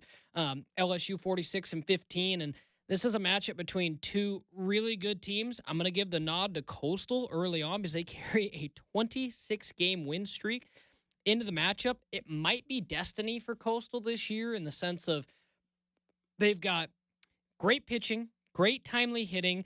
The way that they were able to save their pitching staff, unlike LSU, who kind of had to go a little deeper, Coastal, for the most part, kind of cruised, right? They took out Arizona pretty easily in their first game. I wish Oregon State had put up a better fight, but they kind of cruised past Oregon State in their second game, really cruised past Louisville in what would need to beat them twice. That game didn't even put up much of a fight, and they've had a relatively smooth path to the championship compared to LSU, who obviously had to overcome, a rain delay against UCLA, that game getting moved to the next day, and then needed a little bit of help from Arkansas. Absolutely. Well, at this point, folks, we might need to call it hogging it. Like, around here, the term couging it, and I don't mean any disrespect to my Washington State brethren, but you've heard that term couging it. It might be hogging it now because, my goodness, you go back to 2018, call a spade, folks. Arkansas catches a fly ball, they're champions. Oregon State isn't. They probably deserve to win that championship. But the fact that they dropped that fly ball has stuck in their craw for the last 7 years, knowing they were that close to a national championship.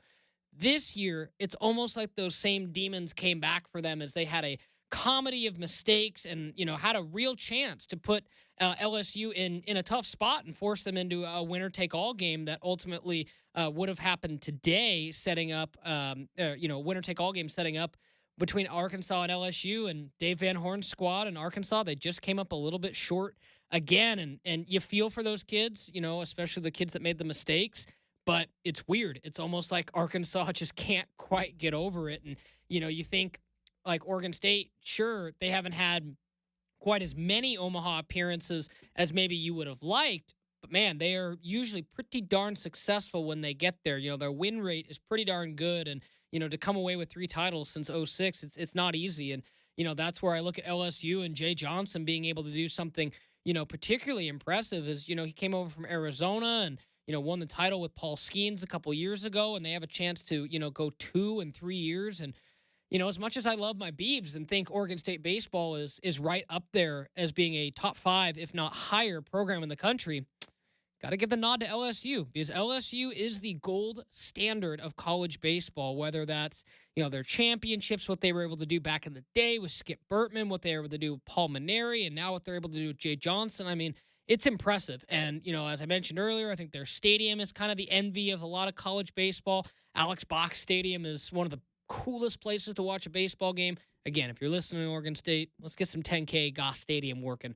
But it's one of those things where, I'm definitely tuned in. I think for the sake of Oregon State, as far as what fans might be looking for as far as rooting interest, I think you want Coastal to win this series as far as beneficial sides of things go. I think losing to the champ would be a decent, at least in one game, a decent way to, kind of round out this season, all considering. And the other part of it is LSU and you are tied with the same number of national championships, since '06. And if LSU gets this, they get over the hump and they, have more since Oregon State. So I think that's going to be a big part of this as well, is wanting to see how it shakes and how ultimately it reshuffles the championship order. Because believe me, if Coastal wins this game, they're going to have a case to be maybe the best mid-major program. I'm not going to count Oregon State in being that mix, but again, they'll have 2 titles since 2016. That's nuts. LSU on the other side, as I said, the gold standard. They won a couple years ago with Paul Skeens and Dylan Cruz. They going to do it again? Not quite back-to-back, but what Jay Johnson's done there with the Tigers, mighty, mighty impressive. All right, we're going to take a quick break here on the Rip City Drive. When we come back, we're going to have Sean Highkin from the Rose Garden Report here in studio for the whole 5 o'clock hour. Want to get Sean's thoughts on the NBA Finals. We'll also preview next week the NBA Draft and everything that goes along with the Portland Trail Blazers. You've got the Rip City Drive here on a Friday.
Rip City Radio.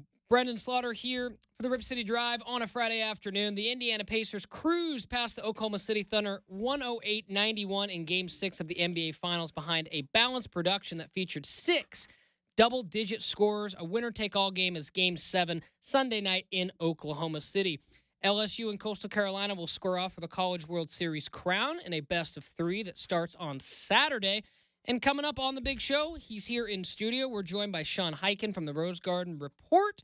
We'll be talking NBA Finals. Want to get his thoughts on the Blazers ahead of the draft and teasing our big day, draft day here from Rip City Radio next week. You got the final hour of the Rip City Drive on a Friday. We're good. Are you good? Yeah. Okay, cool.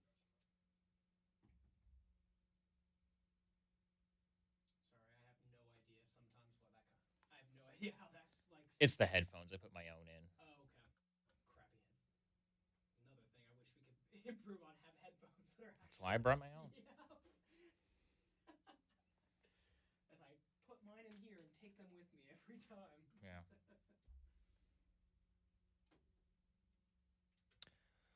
Welcoming you back into the Rip City Drive here on a Friday. Hope everyone is staying dry out there. I know it's kind of odd to say that on June 20th, but nevertheless, staying dry here on a Friday afternoon. Pleased to welcome in Sean Highkin from the Rose Garden Report. Sean, long time no talk, my friend. Good to have you back in studio this week, and I'm happy that this time, in the scheme of things, because last time I was going to have you on, Burkhart beat me to it, so it's nice to have you back on the show. Sean, what's going on, my man? How are you? I'm doing all right. I'm just, the last few days before the draft madness kind of kicks in next week on Wednesday. And then, after that, the Blazers have free agency a week from Monday and then summer league. Oh, yeah. I mean, we're getting into the nitty-gritty time of the busy summer, and obviously you can catch all Sean's stuff at the Rose Garden Report. But, before we get into kind of the nitty-gritty of the finals, I want to get Sean's thoughts on the finals going to 7 games. But would be remiss if I didn't start to tease our next Wednesday. The Rip City Drive will be broadcast live from Dr. Jack's at the Rose Quarter from 3 to 4:30.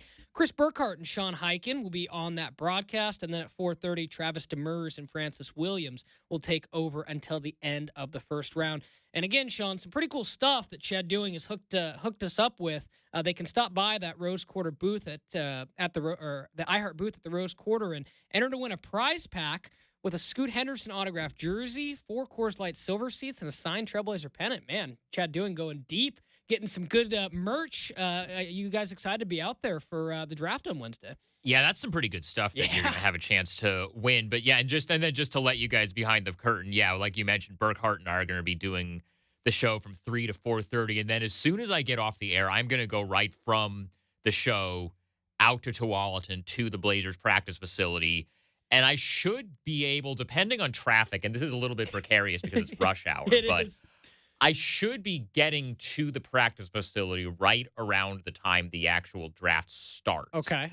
And then, you would think probably an hour after that or something, the Blazers are going to be picking, assuming they stay at 11. Yeah. And then later that night, Joe Cronin, the general manager, is expected to do a press conference talking about whatever it is that they do as far as the draft. Right. So that's going to be later in the night. Yeah, I mean, obviously draft days are exciting. I think we all probably wish the Blazers ping pong balls had bounced a little bit higher in the way that it works. I can't help, Sean, but look across kind of the NBA, Dallas is definitely letting the NBA know they have the number 1 pick, and you'd be pretty, need to be off social media to not see it, and that's the fun of the draft and whatnot. But at the same token, we've talked about it.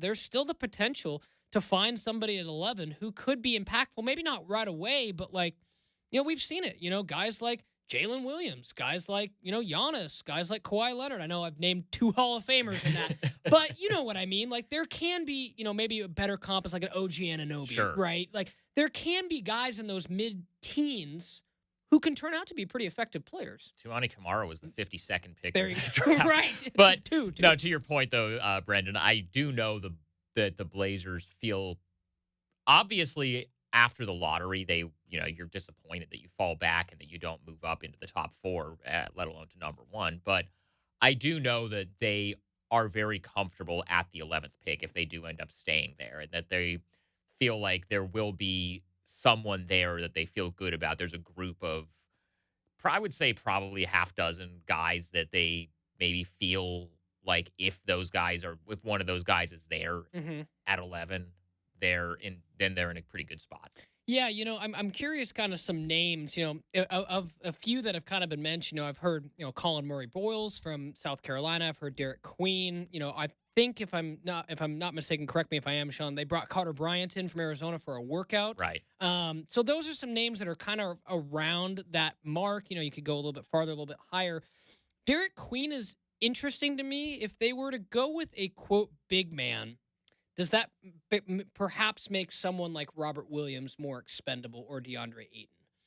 Well, I don't know if I'm really factoring Robert Williams into any of these future plans just because of his health situation. Sure. He's played 26 games over the course of 2 seasons in Portland, and he's had so many different health issues and stuff that that's one that like I don't know if that's really something you can factor in. But as far as names, certainly those two that you mentioned could be in the mix.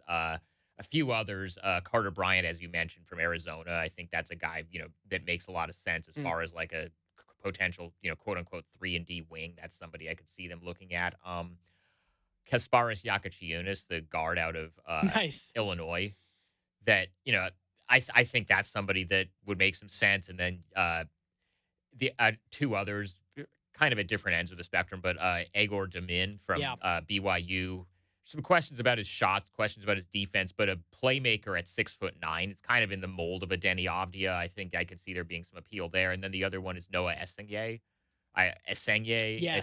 from France. He actually played here with Ratio Farm Ulm, the German team that he was playing for. He played here for the Blazers preseason game at the beginning of the season. But that's kind of a very raw, kind of toolsy wing that I think might make some sense. But that's kind of the range of guys that you're sort of looking at as far as who might be available at 11 if that's where they end up picking. Yeah, and I'm kind of curious, I just before we get into, kind of some more interesting guys, but one thing that I noticed yesterday that I found very interesting, and this is purely a hypothetical, Sean, but say Portland had jumped into 6 or 7, based on what I've read, it sounds like Ace Bailey is really trying to determine where he goes. He wants a clear path to stardom.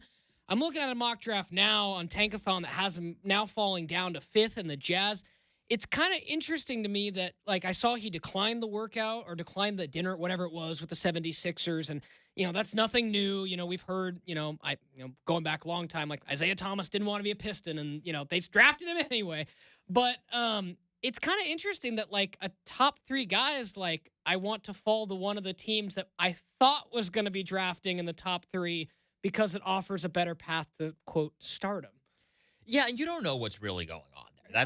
That's the thing. They're, ever since all this stuff leaked, there's, kind of the thing that people are going with is he's just getting really bad advice and he's not good enough to be blowing off teams' workouts, and this isn't a great look for him or his representatives or any of that stuff.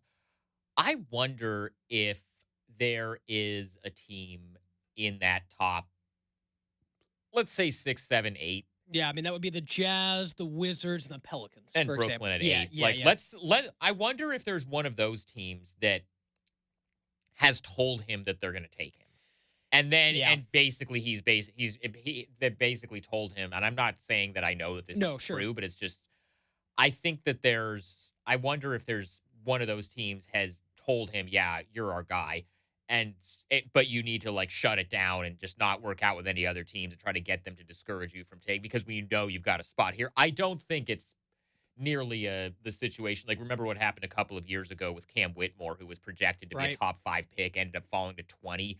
Because just his workouts and the intel and stuff were so bad. I think some of that stuff with Ace might be a little bit overblown. But I think it might be more of a situation of his camp may have already heard that there's a team that knows that they want him and they're just trying to steer that to happen. Yeah, and I found it very fascinating because pretty much all year long, Sean, it was a pretty clear 1, 2, 3, where it was Cooper Flagg, you were going to go Dylan Harper, and then it was most likely going to be Ace Bailey. I know VJ Edgecombe's rose up quite a bit. But nevertheless, I find it interesting that now a mock draft has him going 5th to the Jazz, and obviously that all changes. But, if you had told me that, there's a chance that like a guy like Trey Johnson could go before Ace Bailey. Like a month ago, you'd be like, huh, weird.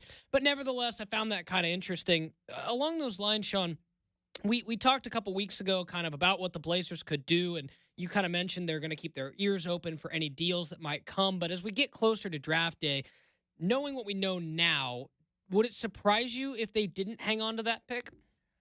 I think the most likely thing to happen would be that they stay at 11 and draft somebody. I think if they're going to do anything with the pick as far as a trade, I think they either move up one or two. I don't think they're going to trade completely out of it because I know that this front office is very focused on, what their cap sheet is going to look like going forward. And so if they can get a talent that's on a rookie scale contract for the next 4 years, I know that's something they're still trying to do. So I don't really, unless like a Denny Avdia type of opportunity comes along, I don't see them trading out of I don't see a scenario where they attach the 11th pick to get somebody to take Jeremy Grant's contract. I don't think that's something they're going to do. But I think if there's a guy that they like at 11, or a guy, if they're at 11, there's a guy that they really like that they think is going to be gone by 9. Yeah. And they can find a way to move up 2 spots. I don't think they're going to move up into the top 5. Sure. But if they can maybe move up a couple spots, if they have to do that, I think they might consider it. Or if they're on the other side, if they find out that one of the guys that they like is going to be there at 13 or 14, they could maybe trade back and get a couple of extra future draft picks, something like that. But I don't think it's going to be anything extreme in either direction. I think maybe they move up or down like a couple of spots at most, but most likely I think they just stay at 11 and take someone. Interesting, but they could. I see the path on both sides. Obviously, you move back, you can maybe pick up a couple extra second-round picks. We know the Blazers still are pretty well stocked with some second-round picks into the future, but obviously too, Sean, in a sense, Blazers pick will most likely, as you said, pick here. And yet another year that Chicago pick gets kicked down the road, so to speak. Yeah. It's something we've talked about for years. It doesn't really ever seem to be a bother, but is that just going to be a thing where we've talked about if this team, makes a charge at the play-in next year, whatever it is, playoff, maybe they do get in as 6 or what have you. Is that something where at that point they'll just be content to let that go? Because I think I looked at it the other day. It's still a couple years before it turns into second. Yeah, 28. That's a long time of not being the first or still keep be lottery protected, I should say. Yeah, and I've never gotten the impression that that's a really big issue. Obviously, it's something you'd rather not have to worry about, but I've never gotten even back when Damian Lillard was still here and they were there were different trade ideas that involved like them giving up a bunch of extra future picks that were tied up from this Chicago thing. I had always gotten the sense back then that if they needed to figure out the protections on that pick, they could figure that out. But even, I don't know, let's say Chicago really likes somebody that they want to move up for. Maybe, there could be a situation where Chicago and Portland flip-flop at 11 and 12 and Portland gives them another second-round pick or something. And then the Bulls just give them their pick. That's something they could do, but it's just moving up one spot. So it would have to be the Bulls would have to be worried that the Blazers are taking somebody that they're going to take in order to do that. But that's always certainly a possibility. But I do think that if the Blazers end up making the playoffs this coming season and giving Chicago that pick, that will mean that they have made the playoffs and that they're taking a step forward in their rebuild. And so I think it's a trade-off that they're willing to make. Yeah, it's always been fascinating to me, Sean, because when you look about just the averageness of the deal, it's not like it brought a star to Portland. Right. And you're like, man, Neil sure did put those protections about as far down the line as was possible at the time. I don't think they were planning on really being in the lottery That's true. I think they were planning, because that was the summer of 21 that they made that deal. I think they were planning on being in the playoffs that year. So, and then it would have conveyed, and obviously much different story now. Right. We'll go ahead and take a quick break here on the Rip City Drive. When we come back, we'll get more into the NBA Finals. As we mentioned, we were going to do it there. We got to talk about other stuff.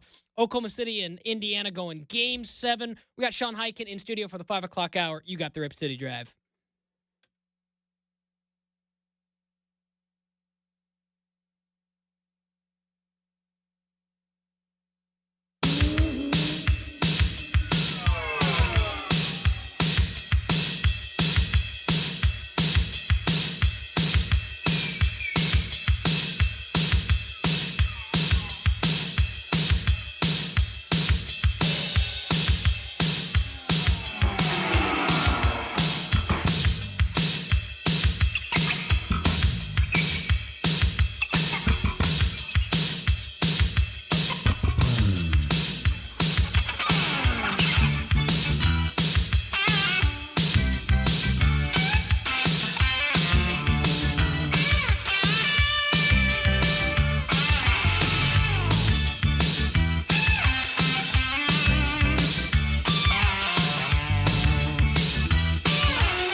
Welcoming you back into the Rip City Drive here on a Friday afternoon. Brendan Slaughter on the mic, joined in studio by Rip City Radio Blazers correspondent Sean Hyken from the Rose Garden Report. Sean, excited to have you back for another conversation. We obviously talked mostly Blazers that first segment, but want to switch gears and get your thoughts on the NBA Finals because just like everybody had to start the season, it's Oklahoma City and Indiana in a Game 7. Like, how the heck did we get here, man? Like this, like...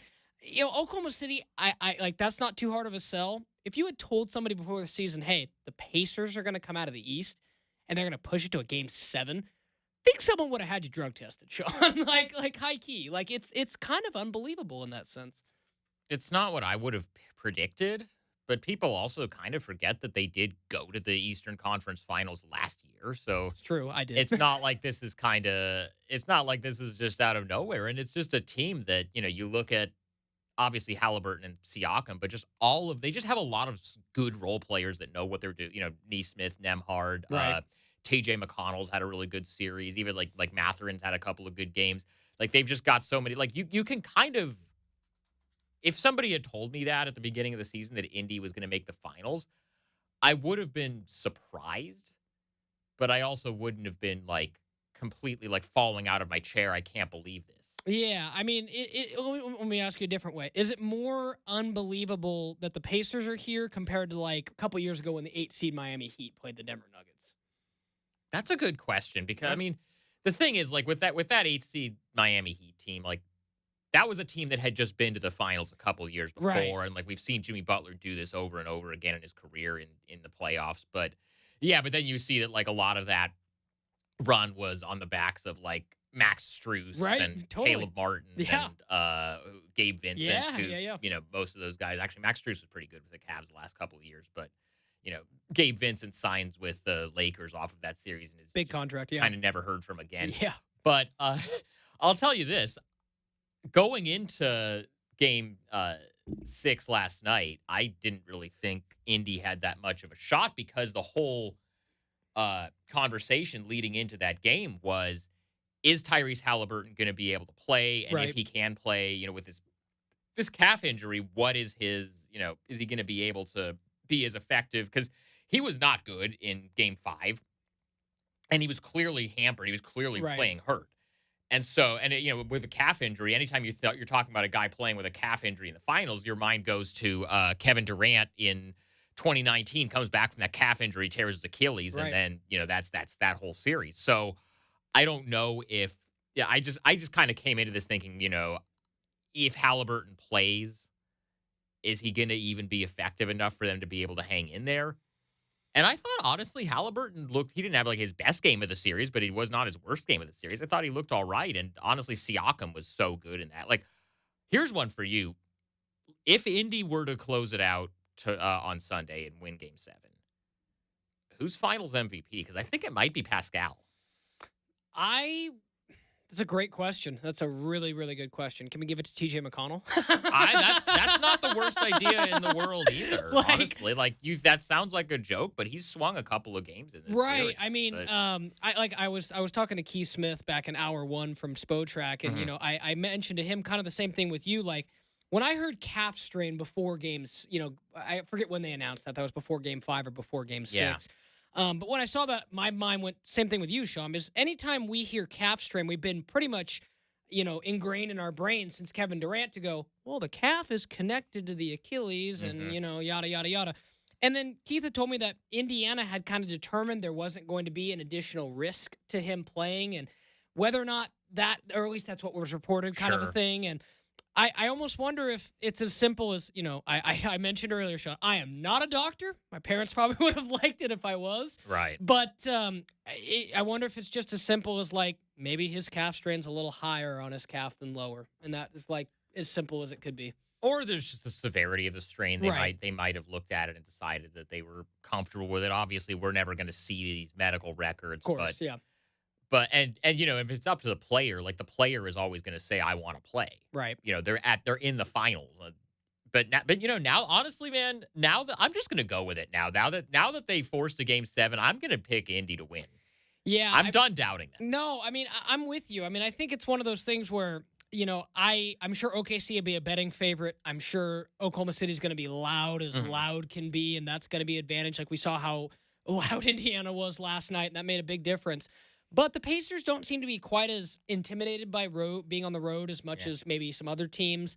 And I'm kind of with you. Like, I think the Thunder will be the betting favorite, but don't count out the Pacers. And the other thing with that, Sean, like, as best I can remember, Rick Carlisle's exit from Dallas was kind of unceremonious. It was there was a lot of weird stuff going on with that because it was around the same time that Donnie Nelson was let go as the team president. They brought in Nico Harrison, and then here's the thing that's interesting about that, and this is kind of a sliding doors thing. Because that was the same year that the Bucks won the title. Yes. If Kevin Durant's toe hadn't been on the line in that Brooklyn Milwaukee series, and the Nets had won that series, I think the Bucks were going to fire Budenholzer. Interesting. And I think that Rick Carlisle was going to end up taking that job instead of the Indy job. Wow. But because, the Bucks win that series, they win the title, Bud keeps his job.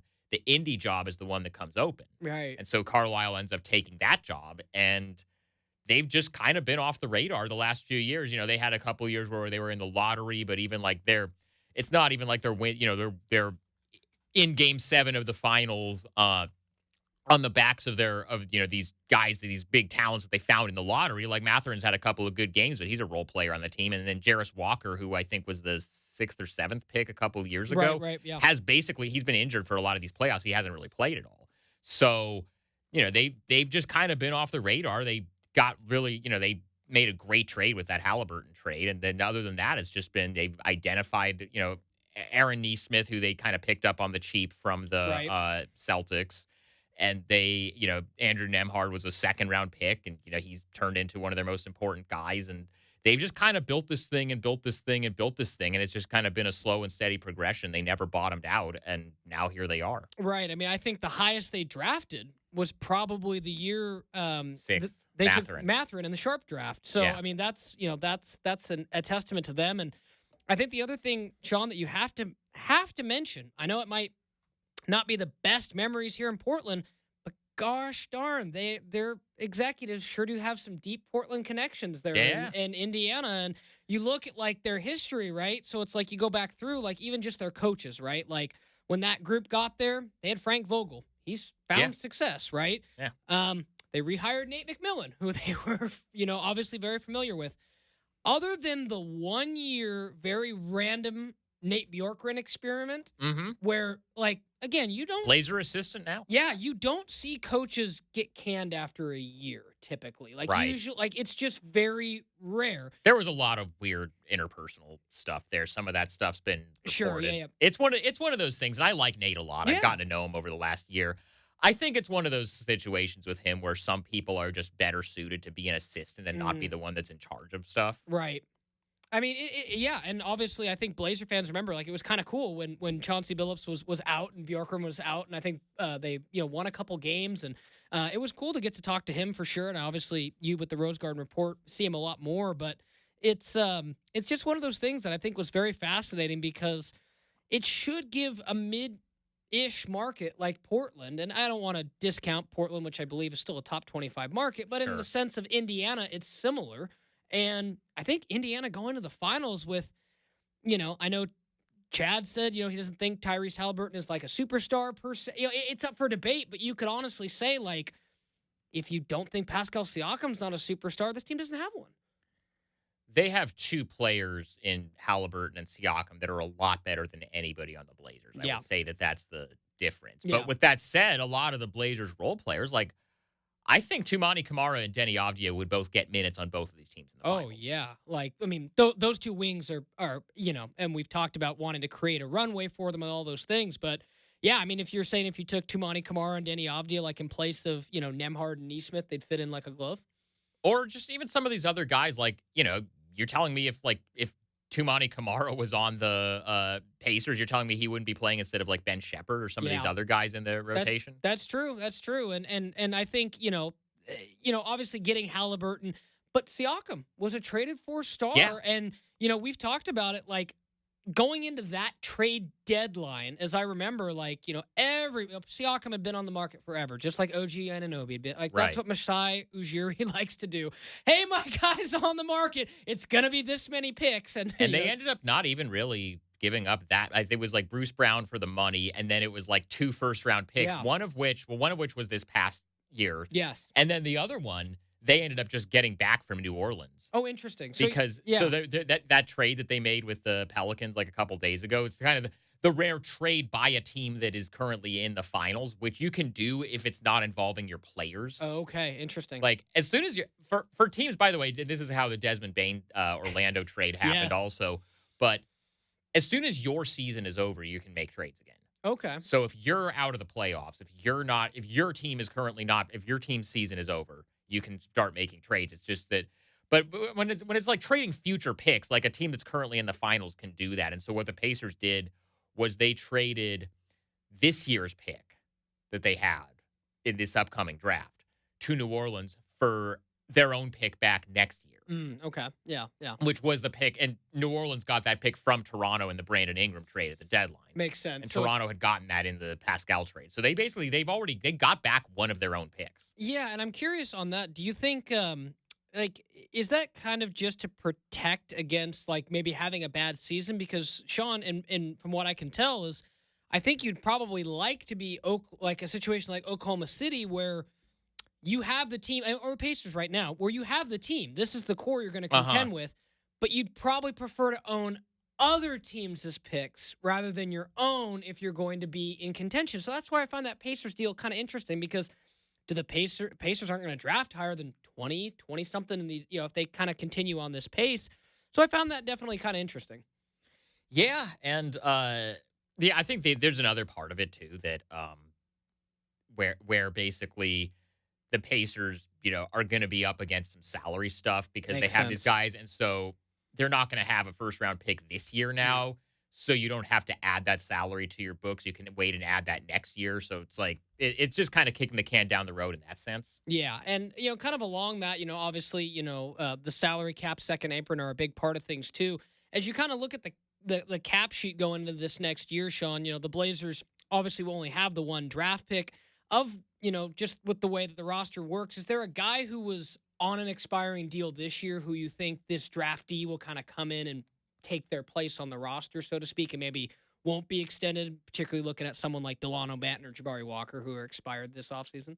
I don't know if either of those two guys are going to be back. Yeah. It's just from the Blazers like both of those guys. Sure, yeah, of course. But it's just from a roster crunch standpoint. I just don't know if, because they're going to have to open up one roster spot to sign whoever this first round pick is. And generally speaking, there have been exceptions, but I know that this front office, just generally speaking, likes to carry 14 into the season just in case, like if they have an injury, they can sign somebody to a 10-day or something. Sure. Or, if they make a trade during the season, which they haven't done the last couple of years, but if they make a trade during the season, they can, take back multiple players if they have to. I know that they have in the past liked to have 14 players under contract instead of 15. So I just from a roster, numbers and roster spots standpoint, I don't know if Jabari Walker or Delano Banton are going to be back. Yeah, I was curious on those two because those two expired. And then, for those cap nerds like myself, Sean, this is the last year of the ghost of Eric Bledsoe's money, too, which is kind of interesting, too. Still got Didi Louzada on the books for a number of years at like 280,000 or something. So, I always love that. Like, forever it was the ghost of Andrew Nicholson for a long time. Yeah, Anderson Varejao at one point was in the mix. It's always interesting to look at that, too. But I was curious because, they have a full roster and, you mentioned it as well. We'll kind of lead into it. We're a little late as it's been talked about, but the Desmond Bain trade, as you talked about it, I'm curious your thoughts on it, Sean, but the one selfishly that I think impacts us here, that was one of the top spots that a lot of people saw Anthony Simons potentially being, a glove-like fit for. Now that they trade for Desmond Bain, probably not going to be interested in Anthony Simons. Do you think that market is still there, or do you think it was kind of a small market to begin with? I think I don't know exactly what the market is. I'll say this. So I'll say a couple things about this. One, Has there ever been any actual reporting that the Magic were interested in Anthony Simons and had talked to the Blazers about Anthony Simons, or was that just the team that got thrown out there because he's from there and because it seemed like the latter. What he does would fit? Latter. It's because that's always kind of what I've certainly never reported that they've actually had real discussions. Here's another one for you. You look at how good of a fit on paper Desmond Bane is for what the Magic have, at both ends of the floor. Great shooter, which is something that they've needed, but also, good defender, a little bit of a bigger guard. Yeah, I think that's such a good fit. Let me ask you this. Do you think if the Magic had the choice, and I'm not saying this was ever talked about or offered, if the Magic had the choice between giving up what they gave up for Desmond Bane, which was 4 first-round picks and a swap, which is a lot, or giving up that same salary and 1 first for Anthony Simons, what do you think they would do? Because I think they might still go. I think they would still do the Desmond Bane trade. Yeah, they probably would. I mean, it's if you said maybe. Yeah, I don't know. That's a good question. I think they would still do the Desmond Bane trade because that was. It's honestly kind of a higher level version of what the Blazers did last year, getting Denny Avdija, where you might look at it at first blush and say, "Wait, this is such an overpay." They give up 4 first-round picks for a guy that's never been an All-Star, but no, that front office saw a guy that they felt was the right fit. They liked the contract he was on. They thought he would fit with their other guys. And it cost a little bit more than you would think to get him, but they went out and they got him. And I don't know if Anthony Simons is not, filling the same needs that Desmond Bane is filling for a team. A little bit more of a one-dimensional player as far as a two-way guy. But yeah, I mean, when you look at it like this, Sean, I agree with you. I think, if this is even a trade in 2K, right? Desmond Bane is a nice player for that team. Now, the 5 picks when you include the swap, that's a lot. And it is a lot. I think when you consider, let me go back. How in the bleep did Luka get moved for 1? Can we? That's literally what I'm going to grade the standard on now. If anybody ever figures out the actual explanation for the Luka trade, then that's. And we're all still waiting for that. Yeah, because I'm Mikal Bridges, 4 or 5? Durant this offseason probably won't go for 4, but I bet you he'll probably go for 2 or 3. I mean, just kind of depends, right? So, man, Desmond Bane, a nice player, but never been an all-star. So it's kind of interesting where you see where that line is. But yeah, I think that Desmond Bane trade is absolutely fascinating. And it's like you said, Sean, 100%. I was going off rumors that have been put out there. Right. It was a easy, the kid from Florida, the kid from Orlando. It's really kind of the same thing as whenever I see a DeMontis Sabonis trade to Portland, and the rationale is, that his dad played here, right? I mean, by that logic, there've been some everybody who's been born in Portland, right? Come here one way or another. Klay Thompson, Kevin Love, all of them, right? Sure. All right. Well, we'll go ahead and take a quick break here on the Rip City Drive. When we come back, we're going to talk a couple more things with Sean Highkin. I want to get his thoughts on the Lakers' $10 billion valuation. We'll talk a little bit more draft, talk about more finals, and wrap up the show here on a Friday.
Welcoming you back into the Rip City Drive here on a Friday afternoon. Final segment of the day. Pleased to still have in studio with us Sean Hyken. Sean, appreciate you spending the hour with us, man. Obviously, a lot to get into still, but I want to get your thoughts on the Lakers and being sold for $10 billion and kind of just this narrative that, like, the ma and pa kind of shops in the NBA, for lack of better terms. Mm-hmm. And I think back to, watching, for instance, like watching Winning Time when it first came out that first season. And I know it's a story, but I think it's still probably follows closely that, like, Jerry Buss needed to win a championship that year to keep to break even. To keep the Bills at bay. And there was something a part of that was like, sure, it's still millions of dollars, but that's like kind of like it's very relatable to all of us, right? And it's like, oh, no different than how I gotta, squeeze some things together, pay for my cell phone bill. They had to squeeze some things together to keep the Lakers running that year. And then now you realize that, like, I go back to like Mark Cuban, who pretty much was like, well, I don't have the day-to-day income that's not from the Mavericks to funnel into this, what's needed. And you pretty much heard a similar sentiment kind of echo out from the Buss family and all that kind of stuff. And then now we've even talked about it, how not like Paul Allen was a poor owner. He was actually one of the richer owners for sure. But now we're hearing that, like, a new owner, if they came in, like we've teased, could look to do something way different than with Moda Center, or could look to build a new Moda Center. So, like, new owners come in and, it's almost like now you think NBA teams are going to be owned by, like, conglomerates or big groups of people who are like, yeah, I got my tech money here. I got my oil money here. You know what I mean? Real estate, yeah, private equity, yeah. I mean, there's just the prices have just gotten so high that there's not a huge amount of people that have the cash to be able to just pay for a team. Yeah, I mean, and obviously it shouldn't surprise anybody that the Lakers set the mark. And I knew, like, when I saw it, I'm like, oh yeah, they're gonna top the Celtics. That's just that's just how it works. Yeah. And again, also, I don't know exactly, Sean, how it is in like the modern valuation, but if you look at something in a more modern sense, yeah, like the Lakers are the modern power. Like, the Celtics, a lot of their titles are when NBA Finals was not on TV or on tape delay, right? And as it is, LA is always going to be a bigger market than Boston. This is not LA versus New York, and that's why it didn't surprise me when I saw the number. But since that is kind of already set in stone, I read that they could even vote on that next Board of Governors meeting kind of a thing. Yeah. $10 billion, does that rising tide lift all boats? Does, like, the Blazers go up by like $500 million now? Like, kind of a thing? Like, is that entirely possible? It's definitely possible. I've been using $4 billion as like the baseline for what the Blazers could be worth. So I've just kind of like that. To me, that's like the low end of what it could go for. But yeah, I mean, now that this has been set, could be 5. The thing that's going to be a little bit more interesting to watch is it's really good timing for the league, right? That this got done before this upcoming Board of Governors meeting, because all indications are that this summer's Board of Governors meeting is going to be when they finally greenlight the expansion teams that I think are ultimately going to end up in Seattle and Las Vegas. Right. And what are the buy-in fees for expansion going to be? Like, we've been talking about, like, maybe it's 5 to 6. Now I kind of think 6 is the minimum. 6 is the low end. So it could be 6 to 7. So wow. It's going to be real interesting to see how all that plays out. I mean, and again, just go back. I mean, you go back to what Paul Allen bought the Blazers for. It's like, what, 67? Something like that, million. You go back to, like, we talked about in the Winning Time, I forget what it was that Jerry Buss paid for the Lakers at the time. And, that team had Kareem Abdul-Jabbar on it, right? Yeah. So, I mean, that part's nuts. And I think, if you, in a sense, like in a way, Sean, if you were to, tell Jerry Buss then in like 1979, whatever that was, hey, your kid's in, 46 years, let's sell this for $10 billion. I mean, you would have. I mean, that part. I mean, even inflation aside, Chris, that's Sean, that's monopoly money. It's a lot of money. It's insane, and that's the kind of the thing I'm curious on is ultimately if it gives Jody Allen and Burt Cole the opportunity to be like, well, we're kind of starting with 5. Maybe now it's closer to 5.5, maybe 6. And that could be the way it goes. And I mentioned this to Keith Smith too earlier. How bad does Glenn Taylor feel that he did not hang on just a little bit longer? $1.5 billion is cheap, Sean. Well, he tried. Yeah. He tried to get it back once he realized kind of what the valuations were, but the arbiter ruled against him. I mean, that is nuts. I mean, good for Alex Rodriguez and Mark Lowry, but when I saw that's it. And then I immediately thought back, like, the Hornets I thought were fairly priced. I thought the Mavericks were fairly priced. Celtics with their history fairly priced. And even the Lakers with their history and what they've done in the modern era, I get it. But then you're like, okay, like Timberwolves, it's so low, Sean. The Jazz also sold for around 1.5 around that same time as the Timberwolves. Too. Okay, so it really took a jump after COVID then. It was really been in the last. The one that really reset the market was Phoenix. Interesting, because I think the valuation on that one was around 4. Okay, because Steve Ballmer, when he bought the Clippers, that was for 2, and I remember that was a really big deal. That blew everything out of the water. And it was like, and now it's like, oh yeah, $2 billion's like what Phil Knight and Alan Smolinski. $2 billion. I don't even think the cheapest team in the NBA would go for less than 3 now. And that's probably like the Pelicans or Memphis. Yeah, and it's like that's nuts. I mean, just considering how quickly valuations have gone through. But just here in the last couple minutes, Sean, we just got a couple left. I just want to give you your thoughts on Game 7. How do you ultimately think this thing's going to settle out? I'm going to go with you. I think.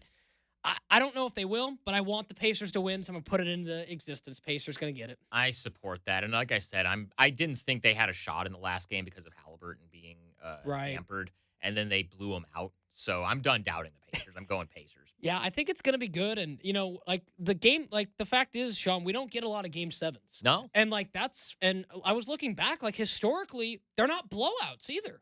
They're really good games, and I think you're going to get 2 teams that truly leave it all on the line. Thunder might have a little bit of an advantage in my head with the noise and being at home, but again, you get Shai Gilgeous-Alexander trying to do too much, put too much on himself. Maybe, that helps a more team-friendly approach like the Pacers. So I think there's definitely lots more pressure on the Thunder than the Pacers, if that makes sense. Oh, yeah. I mean, they're at home. They were the favorite going into the series. Yeah, and like I said, it's one of those things where they went to 7 against the Nuggets and kind of took care of business there, but the Pacers, as Sean's mentioned, is a really, really good team. All right, well, we're going to go ahead and wrap up the show there. Want to be a big thanks to Sean Highkin for joining me in the final hour, along with Keith Smith in hour number 1. But want to go ahead and tease one